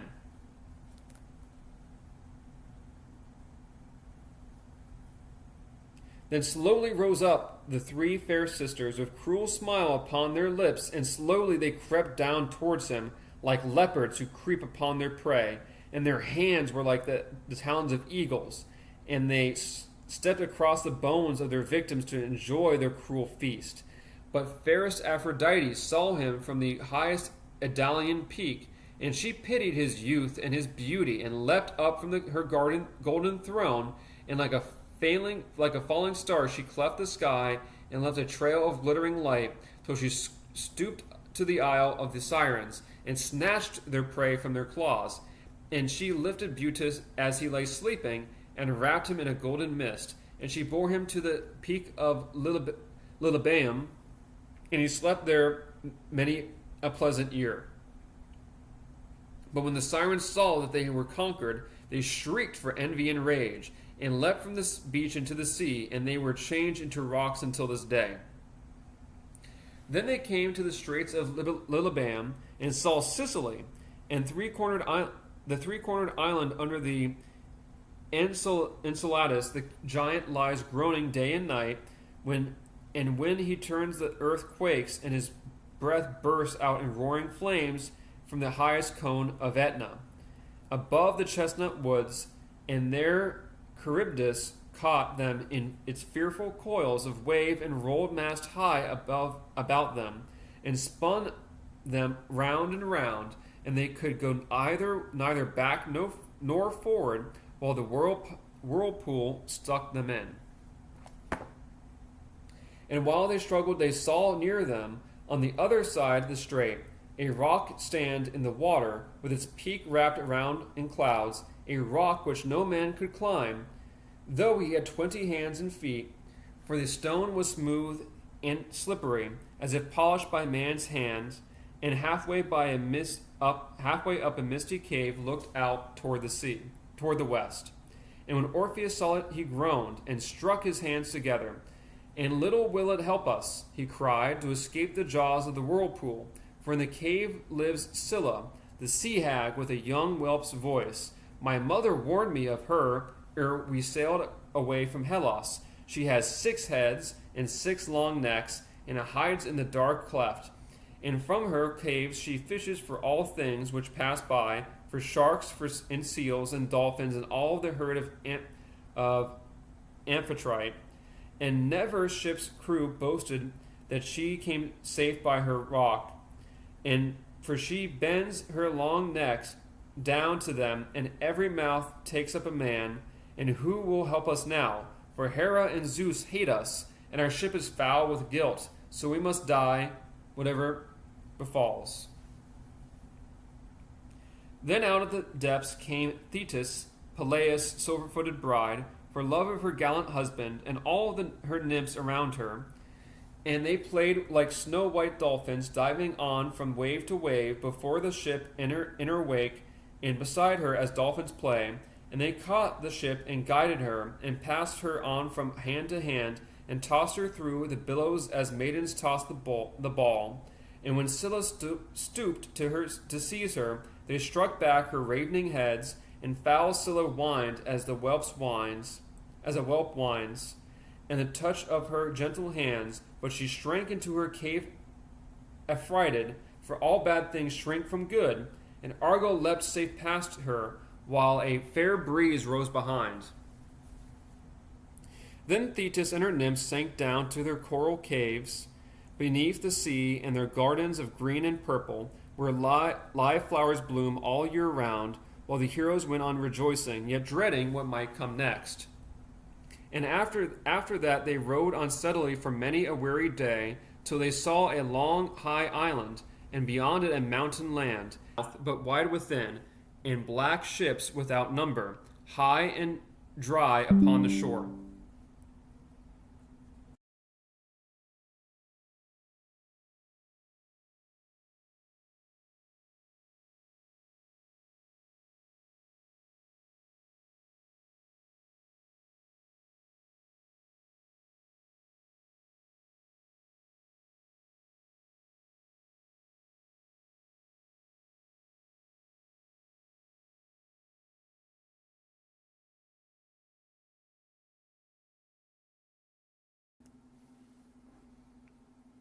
Okay, here we go. Then Anchios, the wise helmsman, spoke. What new wonder is this? I know all isles and harbors, and the windings of all seas, and this could be Corcyra,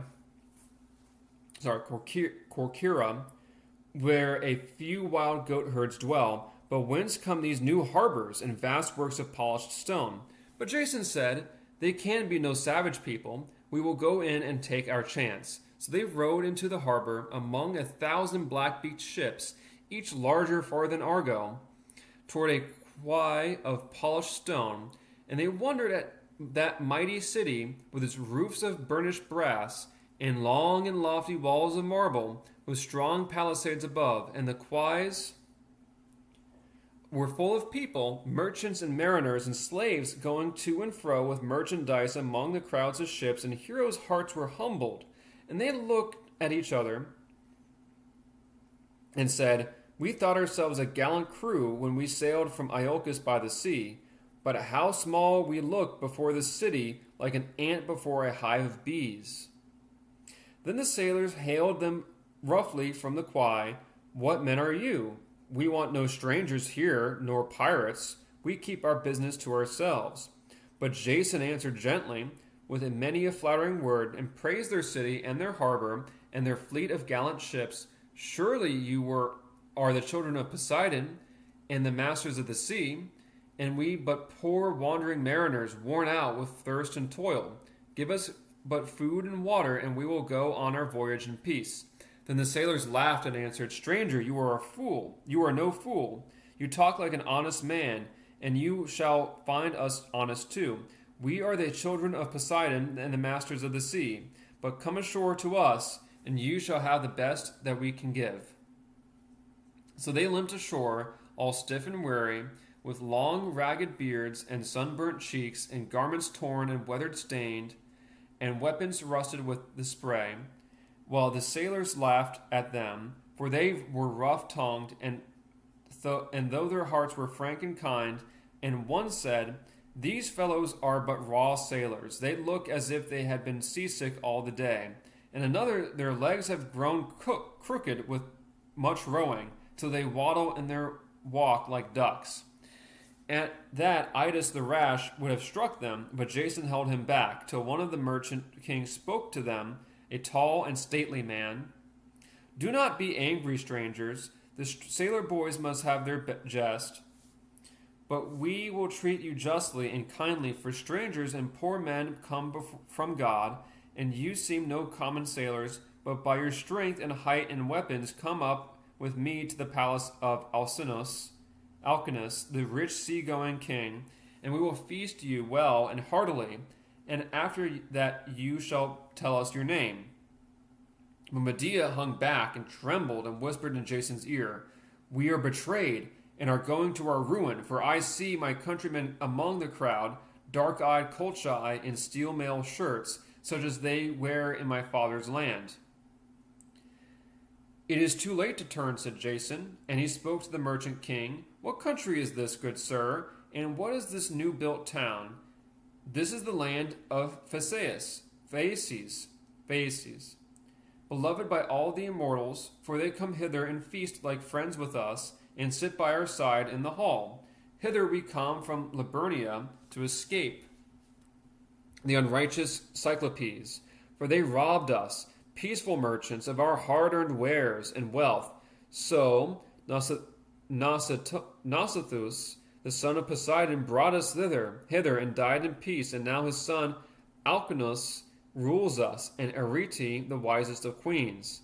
So they went up and across the square, and wondered still more as they wont, for along the quays, and lay in the order of great cables, and yards and masts, before the fair temple of Poseidon, the blue-haired king of the seas, and round the square worked the shipwrights, as many in number as ants, twining ropes and hewing timber and smoothing long yards and oars, and the Minuai went on in silence through clean white marble streets till they came to the hall of Alcinous, and they wondered then still more, for the lofty palace shone aloft in the sun, with walls of plates brass from the threshold to the innermost chamber, and the doors were of silver and gold, and on each side of the doorway sat living dogs of gold, who never grew old or died, so well as Festus had made them in his forges in smoking Lemnos,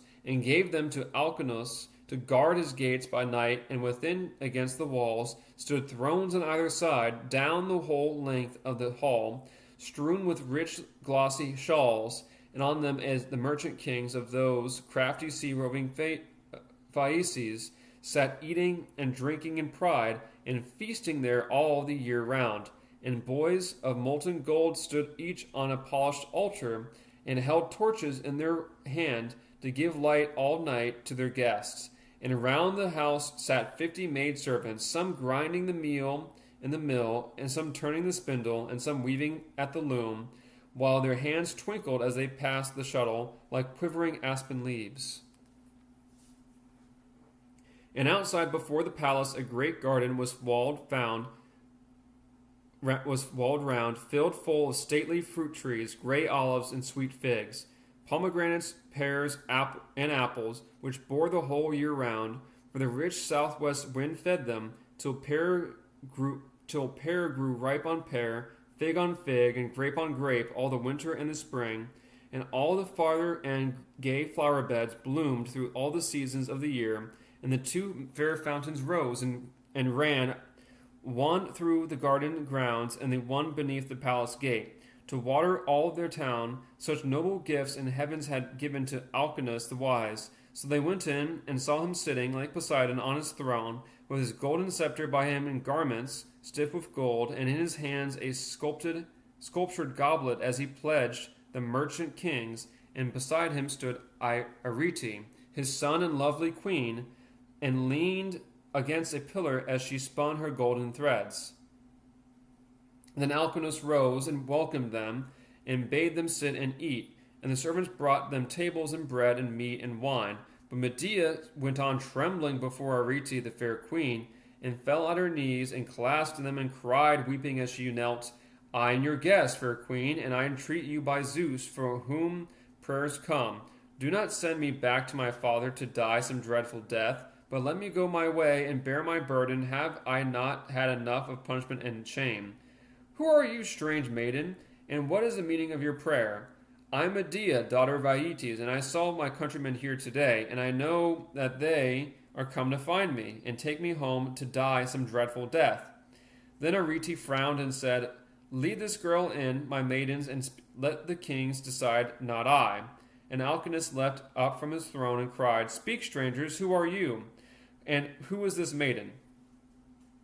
We are the heroes of the Minuai, said Jason, and this maiden has spoken truth.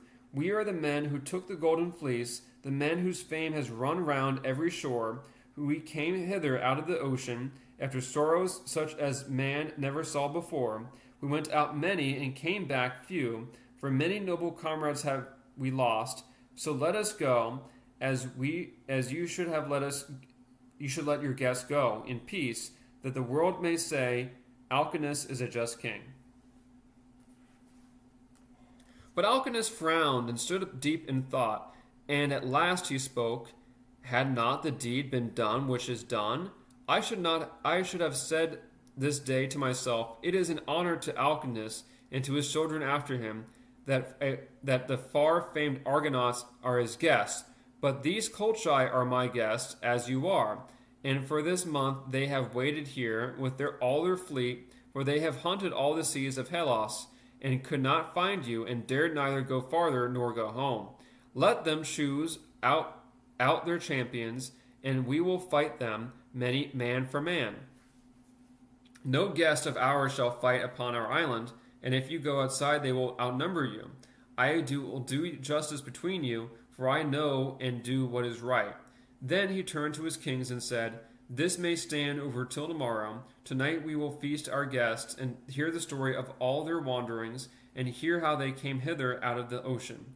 So Alcinous bade the servants take their heroes in and bathe them, and give them the clothes, and they were glad when they saw the warm water, for it was long since they had bathed, and they washed off the sea salt from their limbs, and anointed themselves from head to foot with oil, and combed out their golden hair. And they came back again into the hall, while the merchant kings rose up to do them honor, and each man said to his neighbor, No wonder that these men won fame, how they stand now like giants or titans or immortals come down from Olympus. Though many a winter has worn them, and many a fearful storm, what must they have been when they sailed from Iolcus in the bloom of their youth long ago? Then they went out of the garden, and the merchant princes said, Heroes run races with us. Let us see whose feet are nimblest. We cannot race against you, for our limbs are stiff from the sea, and we have lost our two swift comrades, the sons of the north wind. But do not think us cowards if you wish to try our strength. We will shoot and box and wrestle against any men on earth. And Alcinous smiled and answered, I believe you, gallant guests, with your long limbs and broad shoulders.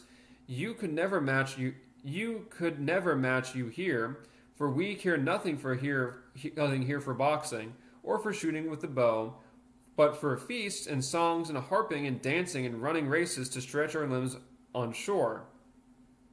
So they danced there and ran races in jolly merchant kings till the night fell and all went in.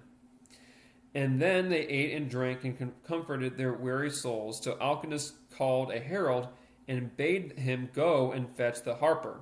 And the herald went out and fetched the harper and led him in by the hand, and Alcinous cut him a piece of meat, and from the fattest of the haunch, and sent it to him, and said, Sing to us, noble harper, and rejoice the heroes' hearts. So the harper played and sang, while the dancers danced strange figures.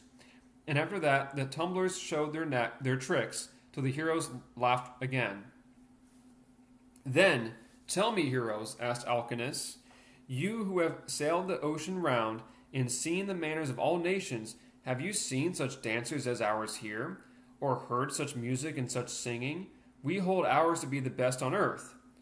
Such dancing we have never seen, said Orpheus, and your singer is a happy man, for Phoebus himself must have taught him, or else he is the son of a muse, as I am also, and have sung once or twice, though not so well as he. Sing to us, noble stranger, said Alcinous, and we will give you precious gifts. So Orpheus took his magic harp and sang to them a stirring song of their voyage from the Iolcus and their dangers, and how they won the golden fleece and the Medea's love, and how she helped them, and went with them over the land and sea, and all their fearful dangers, from monsters and rocks and storms, till the heart of Arete was softened, and all the women wept.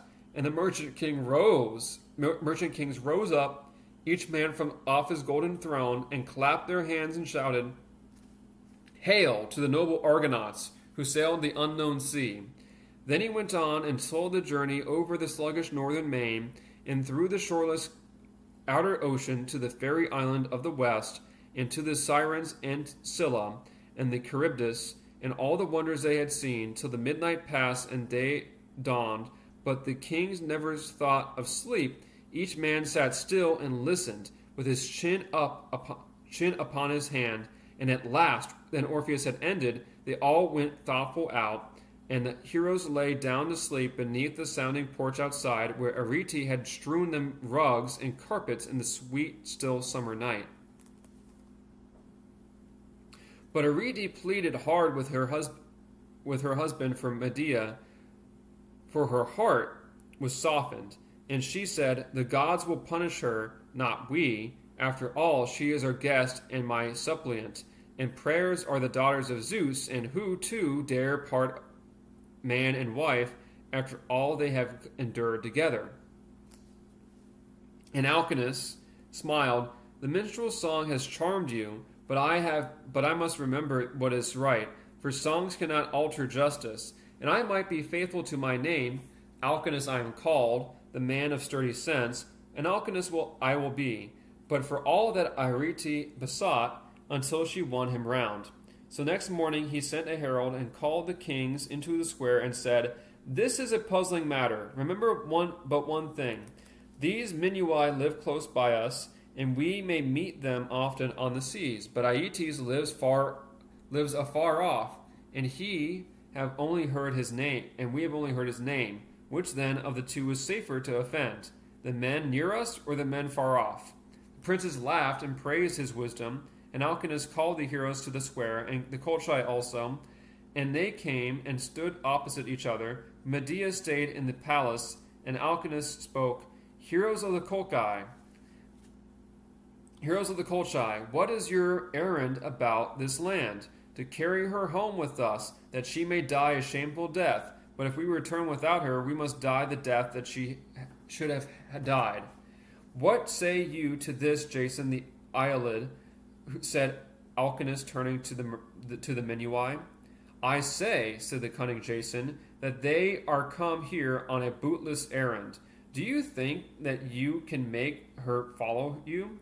Heroes of the Colchi, her, who knows all spells and charms? She will cast away your ships on quicksands, or call down on you Brimo the wild huntress, or the chains will fall from off her wrists, and she will escape in her dragon car.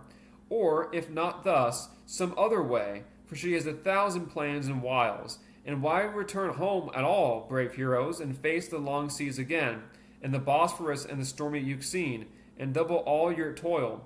There is many a fair land around these coasts, which waits for gallant men like you. Better to settle there and build a city, and let Aeetes and Colchis help themselves." Then a murmur rose among the Colchi, and some cried, "He has spoken well." And some, "We have had enough of roving, we will sail the seas no more." And the chief said at last, "Be it so, then a plague she has been to us, and a plague to the house of her father, and a plague she will be to you. Take her, since you are no wiser, and we will sail away toward the north." Then Alcinous gave them food and water and garments and rich presents of all sorts, and he gave the same to the Minui, and sent them away in peace. So Jason kept the dark witch maiden to breed him woe and shame, and the Colchi went northward into the Adriatic and settled and built towns along the shore. Then the heroes rowed away to the eastward to reach Hellas, their beloved land, but a storm came down upon them and swept them away, far away toward the south, where till they were spent with struggling through the darkness and blinding rain, but where they were they could not tell. And they gave up all hope of life, and last they touched the ground, and when daylight came, waded to the shore, and saw nothing round but sand and desolate salt pools, for they had come to the quicksands of the Syrtis, and the dreary treeless flats which lie between Medea and Cyrene, on the burning shores of Africa. And there they wandered starving for many a weary day, ere they could launch their ship again, and gain the open sea. And there Canthus was killed, while he was trying to drive off sheep, by a stone which a herdsman threw, and there too Mopsus died, the seer who drew voices of all birds, but he could not foretell his own end, for he was bitten in the foot by a snake, one of which sprang from the Gorgon's head when Perseus carried it across the sands. At last they rowed away toward the northward for many a weary day, till their wants was spent, and their food eaten, and they were worn out with hunger and thirst. But at last they saw a long steep island, and a blue peak high among the clouds, and they knew it for the peak of the Ida, the famous land of Crete. And they said, "We will land in Crete, and see Minos the just king, and all his glory and his wealth, and at least he will treat us hospitably, and let us fill our water casks upon the shore." But when they came nearer to the island, they saw a wondrous sight upon the cliffs. For on a cape to the westward stood a giant, taller than any mountain pine, who glittered aloft against the sky like a tower on burnished brass. He turned and looked on all sides around him, till they saw the Argo and her crew. And when he saw them, he came toward them, more swiftly than the swiftest horse, leaping across the glens at a bound, and striding at one step from down to down. And when he came abreast of them, he brandished his arms up and down, and as a ship hoists and lowers her yards, and shouted with his brazen throat like a trumpet from off the hills, "You are pirates, you are robbers. If you dare land here, you die." Then the heroes cried, "We are no pirates, we are all good men and true, and all we ask is food and water." But the giant cried and the more, "You are robbers, you are pirates all. I know you, and if you land, you shall die the death." Then he waved his arms again as a signal, and they saw the people flying inland, driving their flocks before them, while a great flame arose among the hills. And then the giant ran up a valley and vanished, and the heroes lay on their oars in fear. But Medea stood watching all from under her steep black brows, with a cunning smile upon her lips, and a cunning plot within her heart. At last she spoke, "I know this giant. I heard of him in the east. Hephaestus the fire king made him in his forge in Etna beneath the earth, and called him Talus, and gave him to Minos for a servant, to guard the coast of Crete. Thrice a day he walks around the island, and never stops to sleep, and if strangers land he leaps into his furnace, which flames here from among the hills, and when he is red hot, he rushes on them and burns them in his brazen hands." And all the heroes cried, "What shall we do, wise Medea?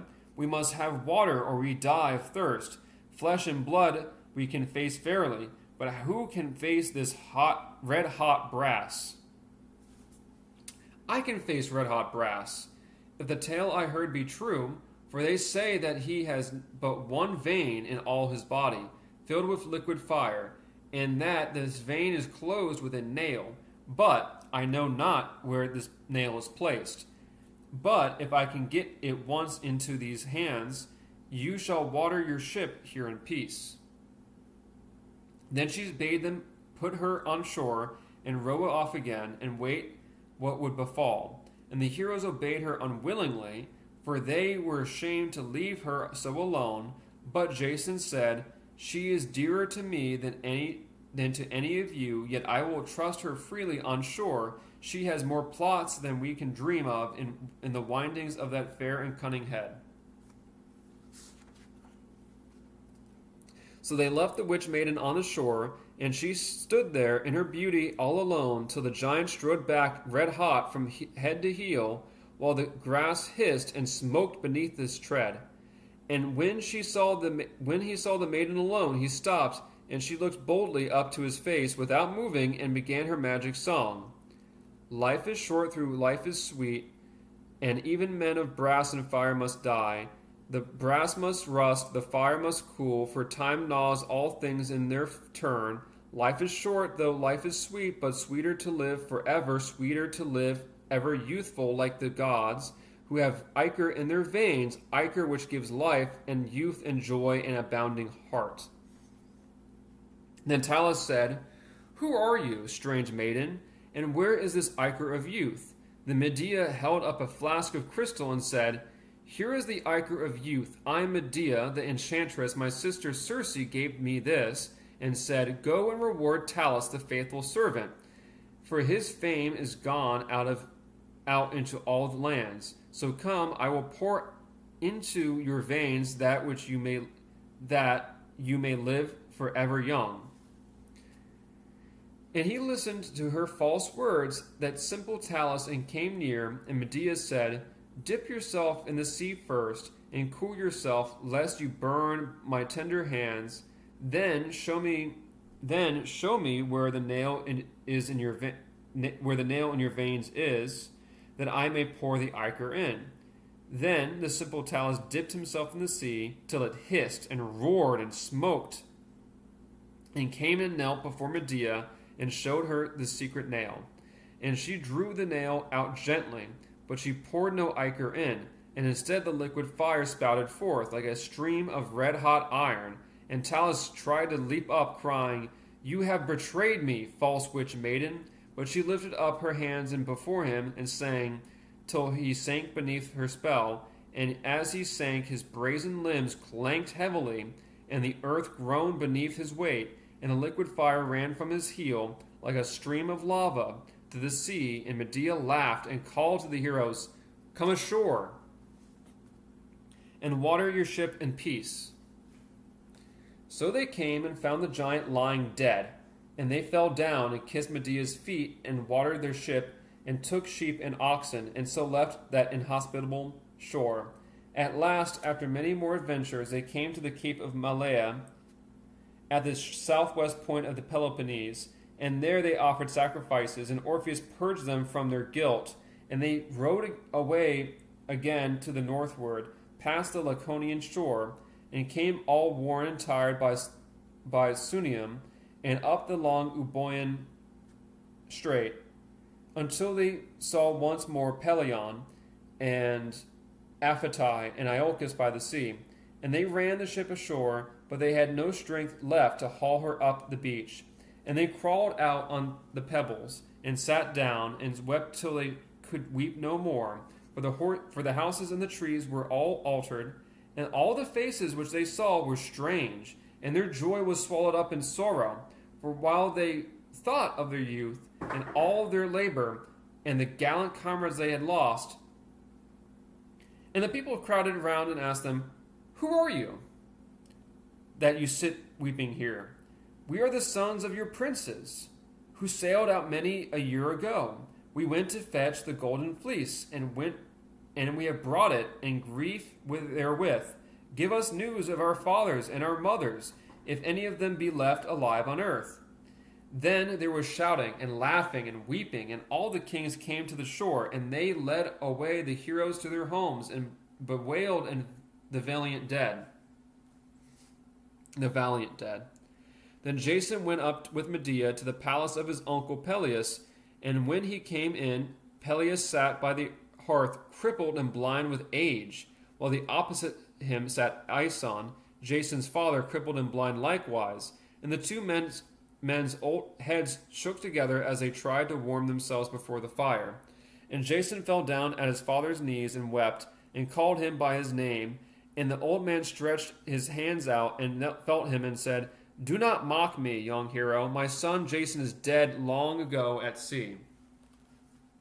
I am your own son, Jason, whom you entrusted to the centaur upon Pelion. And I have brought home the golden fleece and a princess of the sun's race for my bride. So now give me up the kingdom, Peleus my uncle, and fulfill your promise as I fulfilled mine. Then his father clung to him like a child and wept, and would not let him go, and cried, Now I shall not go down lonely to my grave. Promise me never to leave me till I die.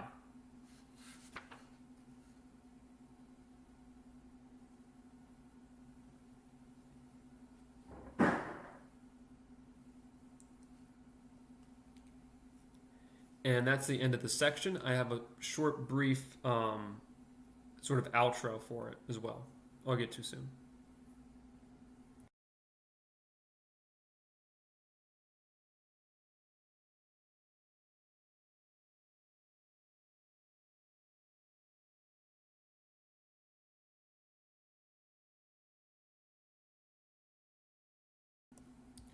Okay. The end of Heroes. And now I wish that I could end my story pleasantly, but it is no fault of mine that I cannot. The old songs end it sadly, and I believe that they are right and wise. For though the heroes were purified at Medea, yet sacrifices cannot make bad hearts good, and Jason had taken a wicked wife, and he had to bear his burden to the last.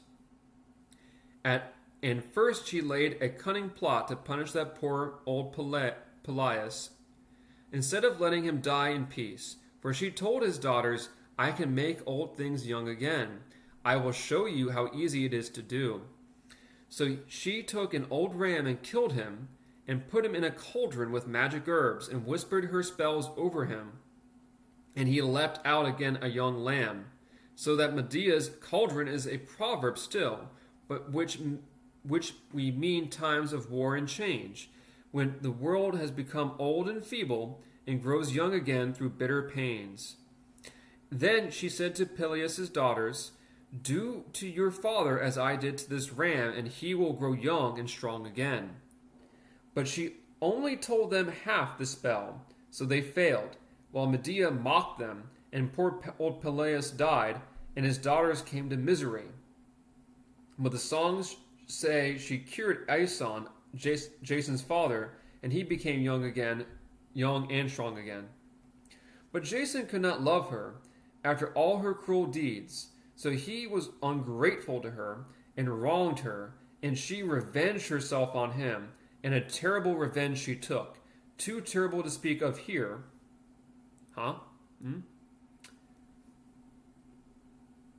But you will hear of it yourselves when you grow up. For it has been sung in noble poetry and music, whether it be true or not. It stands forever as a warning to us not to seek for help from evil persons, or to gain good ends by evil means. For if we use an adder even against our enemies, it will turn again to sting us. And what it became of Chiron, the good immortal beast, that too is a sad story. For the heroes never saw him once more. He was wounded by a poisoned arrow at Pholoe among the hills when Heracles opened the fatal wine jar which Chiron had warned him not to touch. And the centaurs smelt the wine and flocked to it and fought for it with Heracles, but he killed them all with his poisoned arrows, and Chiron was left alone. Then Chiron took up one of the arrows and dropped it by chance upon his foot, and the poison ran like fire along his veins. And he lay down and longed to die, and cried, Through wine I perish, the bane of all my race. Why should I live forever in this agony? Who will take my immortality that I may die? Then Prometheus answered, The good Titan, whom Heracles had set free from the Caucasus, I will take your immortality and live forever, that I may help poor mortal men. So Chiron gave him his immortality and died, and had rest from pain, and Heracles and Prometheus wept over him, and went to bury him on Pelion. But Zeus took him up among the stars to live forever, grand and mild, low down in the far southern sky. And that concludes the story of Jason and the Argonauts, this very, very abridged edition. I'd assume that the person writing this I originally was reading this. I'm thinking like, is this like based off the Orphic Argonautica? This is my commentary at this point. You can go out of this if you want to. But I originally thought, is this like an Orphic Argonautica where it's like talking about Orpheus a lot and there's a lot of more of these sort of Orphic mysteries going on with it? I wasn't sure. I don't know, to be honest with you. I really can't give you a good commentary. There's certain things they mention in there that like about him being chased by a gadfly, which I just never heard before, for example, and stuff about. And I might sound like really ignorant about this, but the story about them going to this king of Poseidon kind of thing, I'd never heard of that before. My understanding of the whole story is that they go to Circe. Eventually, they're somehow absolved of their sin. Then they go over. They try to go over to Iolcus, and then they get sent back to Libya, and they get stuck in Libya. Then they have to go to the Hesperides and go to like Triton, and then the Triton helps bring them back out to sea, and then they go back to Iolcus. That kind of thing. They don't mention. They like to mention that some sort of revenge Medea took against her husband. They don't explain exactly why she did that. They don't explain exactly what happened, which, for spoilers, if you haven't read, which to be fair, I have not read it either, but the actual poetry regarding Medea, she kills her own kids, right? She kills her own kids despite Jason, because, they're their kids, right? It's very horrifying. Everything about that's very horrifying. But, and she flies away on a little chariot or something like that. I'm not quite sure. But anyway, it's a pretty unfortunate story. I really don't know what this is based off of. I'll go, for reference for you, I'm going to go back to the references page for the book. I'm thinking like, oh, they're going to mention like the Argonautica they're pulling from or something like that. No, they have a very, very basic text sources section. And it says this. Contributors, authors, editors, and sources for this series include a lot of different authors. But it says here, some of the text in this book has been adapted from the following publications. The Myths and Legends of Ancient Greece and Rome, E.M. Barron's, Maynard Merrill and Company, New York, 1880. Myths of Greece and Rome, H.A. Gerber, American Book Company, New York, Cincinnati, and Chicago, 1893. The Heroes or Greek Fairy Tales, Charles Kingsley, Macmillan and Company, London and New York, 1889. The Tales of Troy and Greece, Andrew Lang, Longsman, Green and Company, London and New York, 1907. So that's interesting. I mean, the sources they're pulling from are not like modern translations or something. It's not like we have some sort of goofy situation where people talk about or complain about, they use this translation for the Trojan. I'm sorry, but I'm just going off right now. You can totally can't knock this out if you want to in the video here. But they say, this translation they're using for the movie about Troy is woke. And it's like, okay, yeah, it is there are translations. I forgot what the name of the translation more recently, from this feminist academic or whatever. Yeah, there's issues with that. Don't get me wrong. The stuff they're using here is from like 1907, 1880 something, that kind of stuff. So it's clearly not like, it doesn't bear a lot of ideological bias towards something that you would see in the modern era necessarily. Maybe, arguably, if you talk about the antecedents to that. But it really reads like the people who are writing this are writing it as like a children's story for kids. And as a consequence of that, they're not going to talk about the fact that they, what happened at the end. It's a very, very tragic story. And, of course, they phrase it like, you would know more about it when you grow up. Okay. But, I guess for reference, I do not support fratricide or betraying your nation for a cute boyfriend from another country or something like that. I do not endorse witchcraft or wizardry or or casting spells on people or lying to people or anything like that. I simply read this for the purpose of a story and perhaps entertainment for some sense or another. And for, of course, an interest of mine to read more about this kind of stuff, of course, in the Greek mythos and stuff like that. If I were you and you really liked the Argonautica, I would definitely read Apollonius of Rhodes' version of this. There's also the Orphic Argonautica, and I cannot tell you as to how good that is, per se, besides the fact that it has a lot more religious implications. Obviously, if you're a person who was involved in the Orphic rites and cults of the time. Anyways, hopefully you found this to be entertaining. And hopefully, if you've followed this long, thank you very much for listening. And have a great rest of your day.